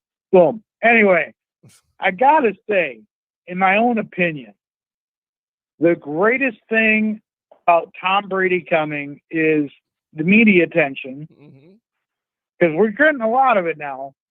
And there is a lot of people talking about somebody that a lot of people were, saying was quote unquote underrated. And a lot of us Bucs fans were he's getting snubbed. And that's Levante David. I am seeing so much hype on Levante David now. And I'm like, dude, is he actually going to get noticed because of Tom Brady? An offensive player comes in, and now our defensive player that has been snubbed for so long is going to finally get noticed. That's just probably because he's going to be we got five games in five national games this season. 5 primetime games. Absolutely. Yes, that's what you got. Exactly. I mean, Levante David, I was extremely excited when he came, and he's had one Pro Bowl. And that is just a disgrace. The man is, I don't want to compare him to Derek Brooks, but he's probably the best linebacker we've had, since Derek Brooks. I thought Barrett Ruud was going to be something special. I thought I thought Mason Foster was going to be something special when he did that hit on Terrell Owens in the preseason. Mm-hmm. I'm like, dude, this guy might be something special. And Mason Foster flopped, and Barrett Ruud never panned out to be anything, amazing. And look at what Levante David's doing. I don't want to compare him to Derek Brooks, because Derek Brooks is just, he's in a league of his own. Right. But, I want to say he's up there within, in my opinion, one of the top, 5 linebackers we've had on this team in the history. And I'll go to bat on fighting that one. The one thing that I'm really confused on is where everyone is so hyped on this running back we've drafted. I'm really confused on why that. are you so Why are you so down on him for? I don't understand it. I'm not down on him. Okay. I'm not saying he's not great. Okay.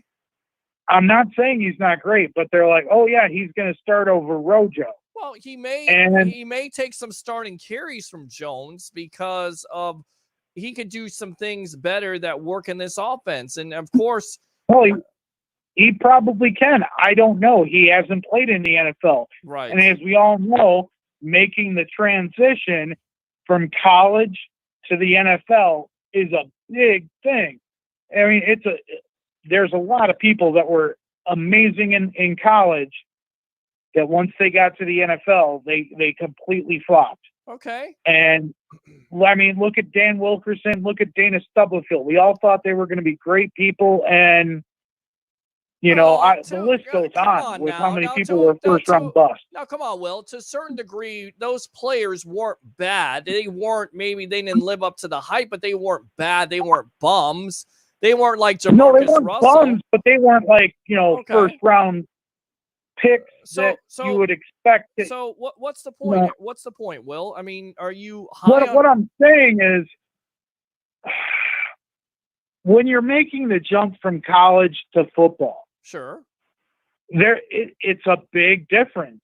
Okay. I mean, the pace is faster, right? And I mean, it's a lot more intense. And you're now going from I'm a rookie, and there's people that have been playing at that level for 4, 5, 6 years. Mm-hmm. And there is once in a blue moon that guy that is something special that starts his rookie season, and you're like, oh man, look at Patrick Mahomes. Look what he didn't start it right away his rookie season, right? But look what he did when he came in, right? He was something special. I mean, the list goes on with it. Look at Brett Favre when he actually got to play. When he was in Green Bay, he was doing something special. There's always those people. Even Tom Brady. Tom Brady was drafted in the 6th round, and look what he did stepping in for Drew Bledsoe. Of course. I mean, come on.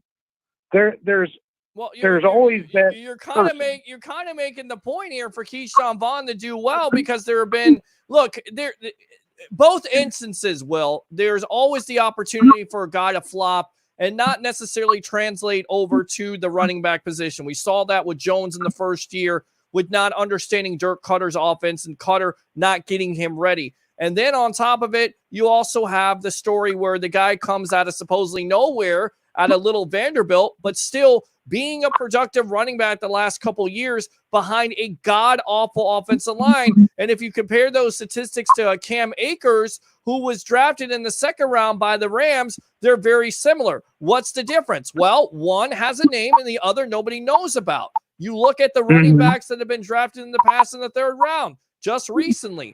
In a Alvin Kamara, in a Kareem Hunt. You can find those guys. So I'm not saying he's going to start right away. What I'm saying is he's come in here to challenge Ronald Jones. And if Ronald Jones doesn't step up his game and work on some of the inconsistencies that he's had in his game, there may be a running back change, or it may just be a running back by committee, because that's what some of the Patriots and what Brady's offense is all about. But this is and a lot of teams now are doing this 2-3 running back right. thing. You have to because a running back can. I mean, if you look at comparison, the stats of the running, I forgot who the go-to running back was in New England last year. I don't pay attention to that team. I'm sorry. Sonny Michel and James White and Rex Burkhead. They got plenty of running backs there. It's running back by community.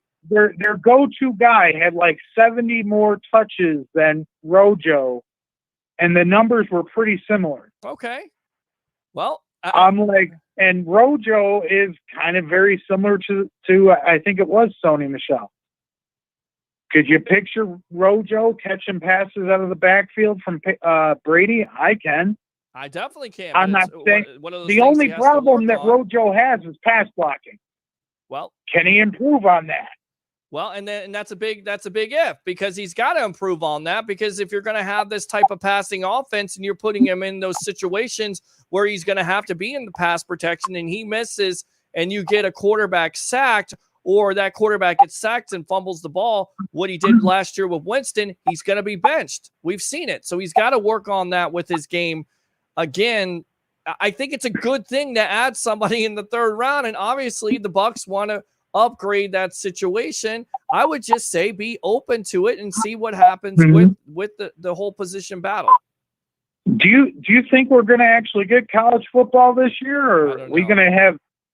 Because that was like something I saw, that we may not even get college football like we're used to seeing. It's different because it's not just, football players and coaches and stuff like that. You're talking about a college university and institution with teachers and there's, these players are not getting paid.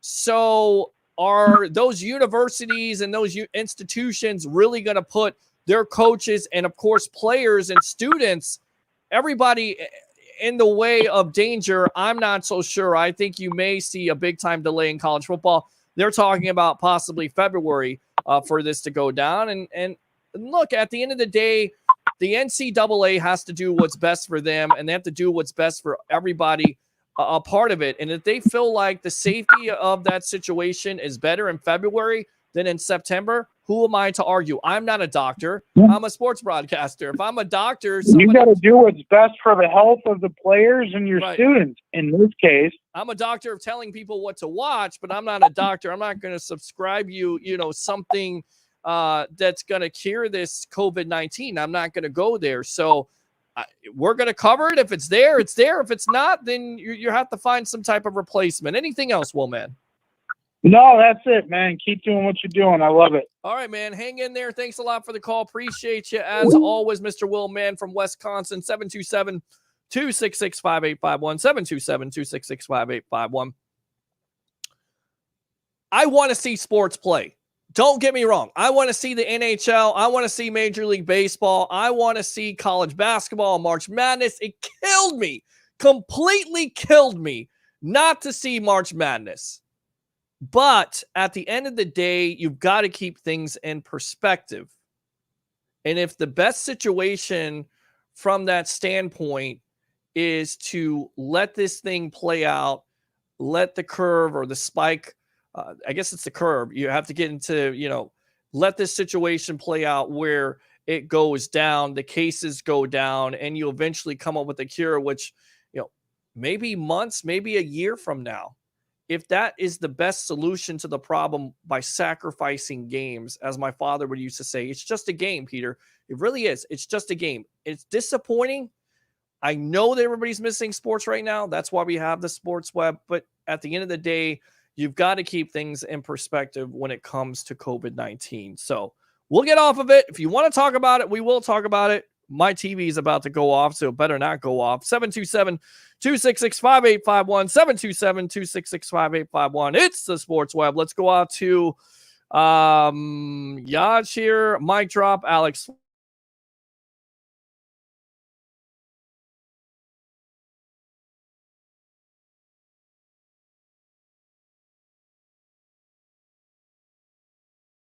Fleming, Johnny Dean, and here we go. All right, there we go. I like Tyrod, but they're no playoff team. Of course he is. Eric says Tyrod is hot garbage. Yash says Chargers may be a sleeper team every year. It seems like they are sleeping at the will, but they do have lots of talent, offensively and defensively. It's those bookend. Look, Melvin Ingram, Joey Bosa, and then, of course, you're going to get that safety back who everybody wanted, Derwin James out of Florida State. You get those hosses back there, and they start to come and bring that pressure, and that's going to be one of those matchups where you may not be facing a quarterback, but you're still facing a very talented defense and a team that has lots of talent in that AFC West, and they're going to compete with Kansas City and Las Vegas. It's so weird to say, and, of course, Denver. Eric E. should have been a head coach a long time ago. what happened to Joshua Cole Allen. We'll get him back on there, but we do have money for running back or anyone for that matter, not until you sign your draft picks.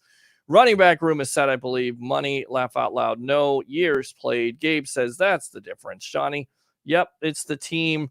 You're the man, Mr. Peter H. Blake, go Bucks. Appreciate you. Mr. Richardson, thanks a lot for tuning in. Call in and ask the writers your questions. We already did that. Ask that question. Let's go. Tighten up, says Mike. Okay, so you're a Titans fan. Still welcome here on the Evolution of Sports Talk Television as my TV has gone out. Perfect. Thank you. Agreed. Tanner Suarez, Godwin is a beast in the slot. Pete, any players who played primarily for the Bucs, do you see them going in the Hall of Fame? Not sure yet. Welcome to the Evolution of Sports Talk Television. What's your name? Where are you calling from? Hey, this is Dylan from Odessa. How are you? I'm doing good. Dylan, it's your first time calling. I know you tried to get you on that last time there, but couldn't get you on. So what's on your mind tonight? Yeah, I kind of had a random it's kind of a random question. I meant to catch the other guys earlier too. Sure. But I want to talk to you about Parnell Motley, the undrafted free agent cornerback they signed from Oklahoma. Yeah, Nick Citro is very high on him, and he thinks that he could challenge one of these corners. So what's your question? Yeah, I was kind of just trying to see, like, if you were looking at one of the last roster spots for a cornerback, you think Parnell Motley or Mazzie Wilkins would have the edge there? That's an interesting question. We'll get that Mazzie Wilkins interview here in the next couple of days from Joshua Allen, but I know that Motley is a big-time name on Citro's mind. He really likes him. He thinks he could challenge, and you just never know, right? A guy that, Richard Sherman went 5th round, and nobody knew he was going to be that dominating. So I'm not saying Motley's going to be like that. He's going to have every opportunity, and that's going to be one of those other positions that you're going to have to watch for. You have Carlton Davis, Jamel Dean, Sean Murphy Bunting. That's assumed that those 3 corners. But then after that, you have 4 and 5. So I think Motley's going to have every opportunity right now from just learning and listening to Nick Citro. Motley may make the team over the other corners. Just my feeling. Yeah, definitely. I'm pulling for him. I watched him a lot playing with Oklahoma. Sure. Anything else, Dylan? No, that's all for tonight. All right, man. Thanks a lot for tuning in to the Evolution of Sports Talk Television. Use that second call if you want to, all right? All right, thanks. Have a good night. Yep, there you go. Good stuff. I mean, Nick talks about him highly. The proof is in the pudding. We won't know unless, training camp comes, and that's the other question. When is training camp come? How has he affected the mini camps? We see the workouts with the offense or the defense doing the same thing. Who's working out with the defense? Who's leading that? Devin White? Ndamukong Suh? JPP? Who's doing that? 727-266-5851. 727-266-5851. It's the Sports Web. I'm your host, Peter Blake, giving you something to think about. So going back to the Gabe question, who played primarily for the Bucs? Do you see them going into the Hall of Fame? Ronde Barber is a guy that's on my mind that should be in the Hall of Fame with his numbers. John Lynch should be in the Hall of Fame. Those guys, Simeon Rice, should be in the Hall of Fame with his numbers. Unfortunately, what is the NFL's excuse? The voting committee, well, they were part of a defense that had a system. Who the hell cares? So was Joe Montana. He was a part of the West Coast system, and Jerry Rice, and they benefited from that. What does that mean? In my opinion, all those players deserve Hall of Fame recognition, if not being in the Hall of Fame. Just my opinion. Good stuff, Gabe. Great job, Joshua Cole Allen. Absolutely. Blake, Tanner Shaggy Suarez, and Joshua the Negotiator Allen. I like it. There's your article right there. Gabe says, it's never a Sports Web episode without the dude making us laugh. I love it. When do they announce the Super Bowl halftime show? Don't think that's coming anytime soon, but it should. Did you like the halftime show last year with J-Lo and what was it, Shakira? I thought it was good. A little racy, but it's kind of like Bucs fans. Bucs fans want the publicity of being in the national spotlight, and then there's guys that complain. Fans of the halftime Super Bowl don't want something that's boring, right? You don't want Maroon 5 playing on stage with Adam Levine and his shirt off, which, by the way, is kind of hypocritical out there, guys. Women were swooning over Adam Levine with his shirt off playing a stupid guitar with no wire, yet everybody's getting up in arms because J-Lo and Shakira are, doing a little dancing. What do you want? You want a entertaining halftime show, or do you want something that's boring? And I think, some people like Maroon 5 think that's exciting. Great. I thought the halftime show was good. Little risque. It's okay. Halftime show. That's music. People complaining up in arms. Oh my God, I'm watching this. My kids are watching it. What are you talking about? You seen some of these kids with social media? Some of the stupid music they listen to? It's not like J-Lo or Shakira are in right now. They don't have any hits. It's a lot better than the damn trash you're listening to on radio with the mumble rap. I'd rather listen to Cats Do It than listen to mumble rap. Just saying. Not for a while, right? Yeah. Usually in September or October. I think it's a little bit later than that, guys. Agreed, dude. Gabe says, so far these halftime shows have been crap. I want Kiss. I'm not going to say that. Not auto-tune, screech, Banshees. Well, look, the NFL missed out on Metallica in San Francisco. I'll go to the grave with that. You don't have the greatest band of all time in Metallica, just my opinion. Play San Francisco. Missed the boat. Missed a genuine opportunity. That's how I feel about rock music. I mean, you're in Atlanta and you couldn't have Outkast. You have Big Boy, but you couldn't get Andre 3000. What's Andre 3000 doing right now? I don't know. I don't know what the NFL is doing. I'm not the Jay-Z is the guy, so there's hope there. It's at least good, I guess. The dude is the funniest. He is. The dude abides, absolutely. Ha ha ha. Kiss would be dope. Love Gun. Pete the God. Thank you. Appreciate it. Eric Scott. Show opener would have to be Detroit Rock City. Okay, what do you know about that? You're 17. I didn't say holy crap. I said 3-hour show as a good thing. I wish it was 8 hours. Thank you, Eric. I appreciate it. No way I could turn on 3 minutes of Mark Madden, let alone 3 hours up here. Pretty bad, right? You know what the best moment in Mark Madden's career, or Mark Madonna, as the dude would say? When he got beat down by Tank Abbott. Go ahead and YouTube that on WCW. Literally nobody. The dude. Expect aren't they like 80 or well, who cares? Everyone else there gets into a wheelchair. Except Gabe says the best halftime show, in my opinion, Kiss. Special interest from Slash and special guest star Trace Atkins for a true American finish. Trace Atkins. How about Guns N' Roses? Guns N' Roses, Metallica, do an all rock concert, but yeah, Jay-Z's running it, so halftime's going to be hip hop. It's okay. Tenacious D for halftime show. I definitely don't think that's going to happen. Gabe, no rappers. We have too much of them. Ha ha ha. You're a freaking Toby Keith, America. Keith, the dude Larson loves talking about Peters. Jeez. Kiss and Toby Keith halftime show. It's settled. Don't mention it, dude. Johnny says Tenacious D and Metallica. All right, I'll buy that. Hey, it's what I like to see. Detroit Rock City rock and roll night. Highway to Hell, Sweet Child of Mine, sweet duet with Toby, the Angry American. Well, you've kind of got some of those bands mixed up. You got Kiss and AC/DC there, and you got Guns N' Roses. I like it. It's creative. But yeah, mic drop. You beat me to it. Good stuff. Eric.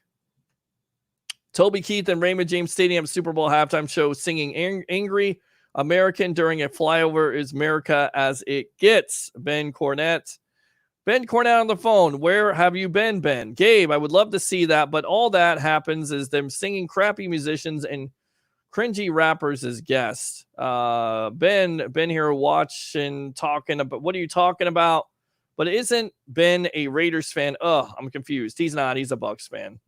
You're talking about Daryl Floyd, who's usually in here too. He's usually a trolling Raiders fan. I've been on YouTube site mostly and haven't heard Ben call in lately at all. He hasn't. We're probably gained so many fans this offseason. It's great. Absolutely. Oh, by my B. No, I just saw him in the comments section not call in. Prince was amazing. That was probably one of the best. Absolutely. Best halftime show ever. Agree. I like your taste in music there, Mr. Eric Scott. Prince, what's your favorite Prince song? I think it's When Doves Cry, right? We kind of talked about that tonight. Was it? There's a line in the song and I forgot it. My mom's not satisfied. My dad, I forgot it. I heard it in 1984 and I just forgot it. People are hating on us just like they hated on the Patriots and we haven't won anything yet. Purple Rain, absolutely. And the rain. That was good. That was in Jacksonville, was it not? Ben Cornett, is that the Kindler Gindler, Ben? Where's my old rival tonight? Ben, Johnny Dean, somewhere else. All right, good. Where everybody's singing Kumbaya. This is good. Oh, God, this guy. Ha ha. Johnny Dean, the dude, mellowed it down. Joe Montana, the GOAT. That means Jordan's the GOAT. Jordan is the GOAT. Stop playing around. Best virtual edits video. Enough with the LeBron talk tonight. Jersey sales shot up too. You want to know who's really underrated, though? Who's underrated there? Best virtual. Ali Marpet. That's a good one. Levante David Ben, since Miami Northwestern days, made that down there in the zoo, or made that like a zoo. Why are you such a hater, my guy? It's okay. He just he has some doubts and stuff. We just have to set him right. Barrett Ruud was a solid linebacker. Yes, he was a solid linebacker in making tackles 10 yards down the field. That's what he was solid at. If you don't know, let him prove himself, Will. Gabe says he's the reason I wear 51 on my high school team. Solid, but not spectacular. What do you think he is? Charles Sims? Nah, Vaughn played at Vandy, put up huge numbers behind a horrid offensive line. Ben, Will's tone could even depress Tony Robbins right now. Dude, Will, it's something about Winfield's size I don't like, but he finds the ball. He absolutely does find the ball there. Let's see. Gronk will make sure them boys are down. Absolutely.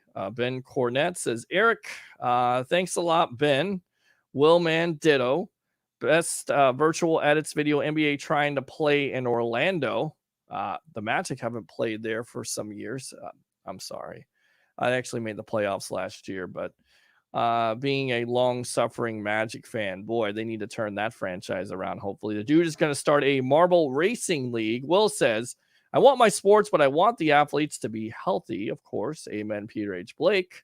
It kills me that we don't have bowling. Friggin' bowling, man. I miss hearing the ball hitting the pins. Okay, good stuff. I probably, for you, Ben, tune in to Kingpin. That's a good movie with Bill Murray, Woody Harrelson, and, of course, Vanessa Angel from Weird Science series on USA. Did you guys know that?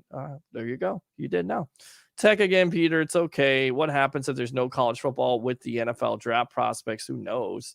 We just had a huge spike of cases and deaths here in Wisconsin. That's not good. I love bowling.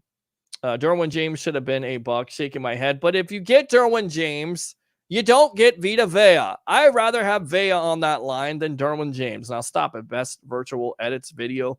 Well, man, you're all a bunch of nasty mofos up there in the cheese country. Just kidding. Motley, a dog. I love Mazzy, hometown kid. Motley, pretty tough though. Eric Scott, maybe then the Packers shouldn't be allowed to play. Wow. Pete, best virtual edits video. I'll be in Tampa Super Bowl week. Very cool. Pete 202. Pete for president. Appreciate you. Maybe virtual halftime show this year. Could they have that? I mean, is that possible? Goodness gracious, man. Ugh. 2020. I'll be all downtown hotel hopping Bucks teams to whomever. Super Bowl is in Tampa this year, so we should talk to Goodell about having the sports web for the halftime show. Has to happen. I love the idea. And look, if the halftime show isn't that good, who knows? Maybe I'll go on halftime. We'll see how that works out, right? I'd rather listen to mumble rap. Really? I hate mumble rap. Sucks. Love both Motley and Wilkins, but I think Motley has the edge. He was number one corner at OU. Pete wants to listen to Cats do it. You. I said I'd rather listen to that than mumble rap. Just saying. If the J-Lo Super Bowl was so explicit, then no one better ever go to the beach anymore because that was not explicit. Please. I mean, it wasn't. I mean, you can watch Instagram videos that are more explicit than that halftime show. Of course, it is the halftime show of the Super Bowl. That's the difference. Both are great to have cornerback depth, though. Let's go out to the phone lines. Welcome to the evolution of Sports Talk Television. What's your name? Where are you calling from? Hey, Eric from Maryland, real quick. What's going on, Eric? How you doing? How can you just leave me standing alone in a world so cold? Maybe I'm just too demanding. Maybe I'm just like my father, too bold. Maybe you're just like my mother. She's never satisfied. Bingo! There you go. Thank you. I got you. Why do we scream at each other? Yes. This is what it sounds like when doves cry. You know I never let you down. Eric, thanks a lot for making my night here on the Sports Web. Anything else, boss? Yeah. No, that's it. I forgot everything else I was going to say. I'll call back some other time. All right, man. Thanks a lot. We'll see you on Friday night. I've never had somebody serenade me with the Prince lyrics, but that's freaking great. That's what I was trying to say. You Bucs fans are never satisfied. Oh, geez. 727-266-5851. We'll read the rest of these comments, and I'm going to get out of here for the night. Goodness gracious. You Ben Cornett, you're a jerk. Join my new stock group. We can make it what we want. Well, Matthew, stock group at what are you talking about? Stock group of what? At 12 o'clock at night? I don't know what kind of stock group you have. Let's see here. I'm trying to.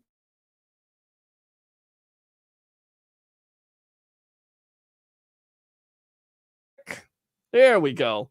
How about Willer Walker for the halftime show? Who the hell is that? Motley is a great press man corner. All right. Gabe says, just because I'm 18 doesn't mean I can't listen to 80s and 90s rock. My man. There you go. Good stuff. All right. We'll read the rest of these comments. I'm going to get out of here. It has been a 3-hour show tonight. I think you and Paul Pierce have the same brain, Pete. LeBron haters. Oh, come on now. Come on now. Come on, man. My Godwin jersey is going to take 4 months to get delivered. Seems like it. Orlando Tragic. Gabe says, listen to good rock groups and country artists separates me from the rest of my generation. Good. Listening. Great. Peter, not from Tampa. He's from Tampa. Ben Cornett. Call of the night from Eric. Stock group. How about Ron Wave for halftime? Who the hell is that? Ron Wave who? And great show tonight. All right, guys. It's been a 3-hour sports talk show. Thanks to Ozzy, the sports junkie, for coming on with us. Of course, our newest writer, Joshua Cole Allen, with a great interview with an undrafted safety by the name of Jovan Hagan. Tanner Suarez, Alex Fleming, and, of course, all the web heads out there.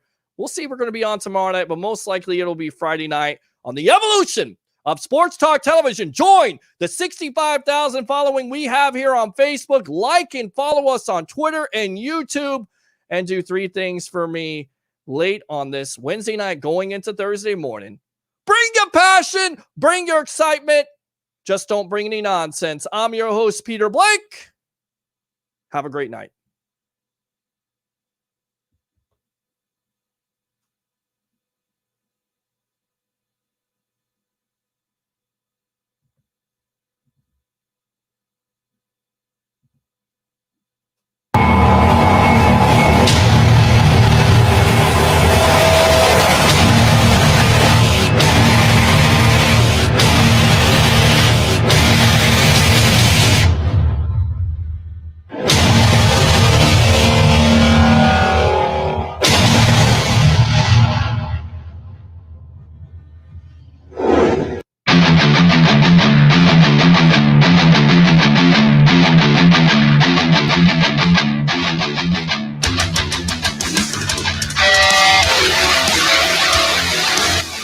You're now in the Sports Web, a sports talk show for the hardcore fan. Bring your passion, bring your excitement, just don't bring any nonsense. At Life's a Beach Realty, we're all about life on the beach. Stunning Panama City Beach and one of the most beautiful properties on the Gulf Coast, Shores of Panama. Radiant, elegant, and spectacular. Steps away from white sugar sand. Every room overlooks the turquoise of the Gulf of Mexico. Come in for your tour today. Life's a Beach Realty is your gateway to Shores of Panama, the shores, and a whole lot more.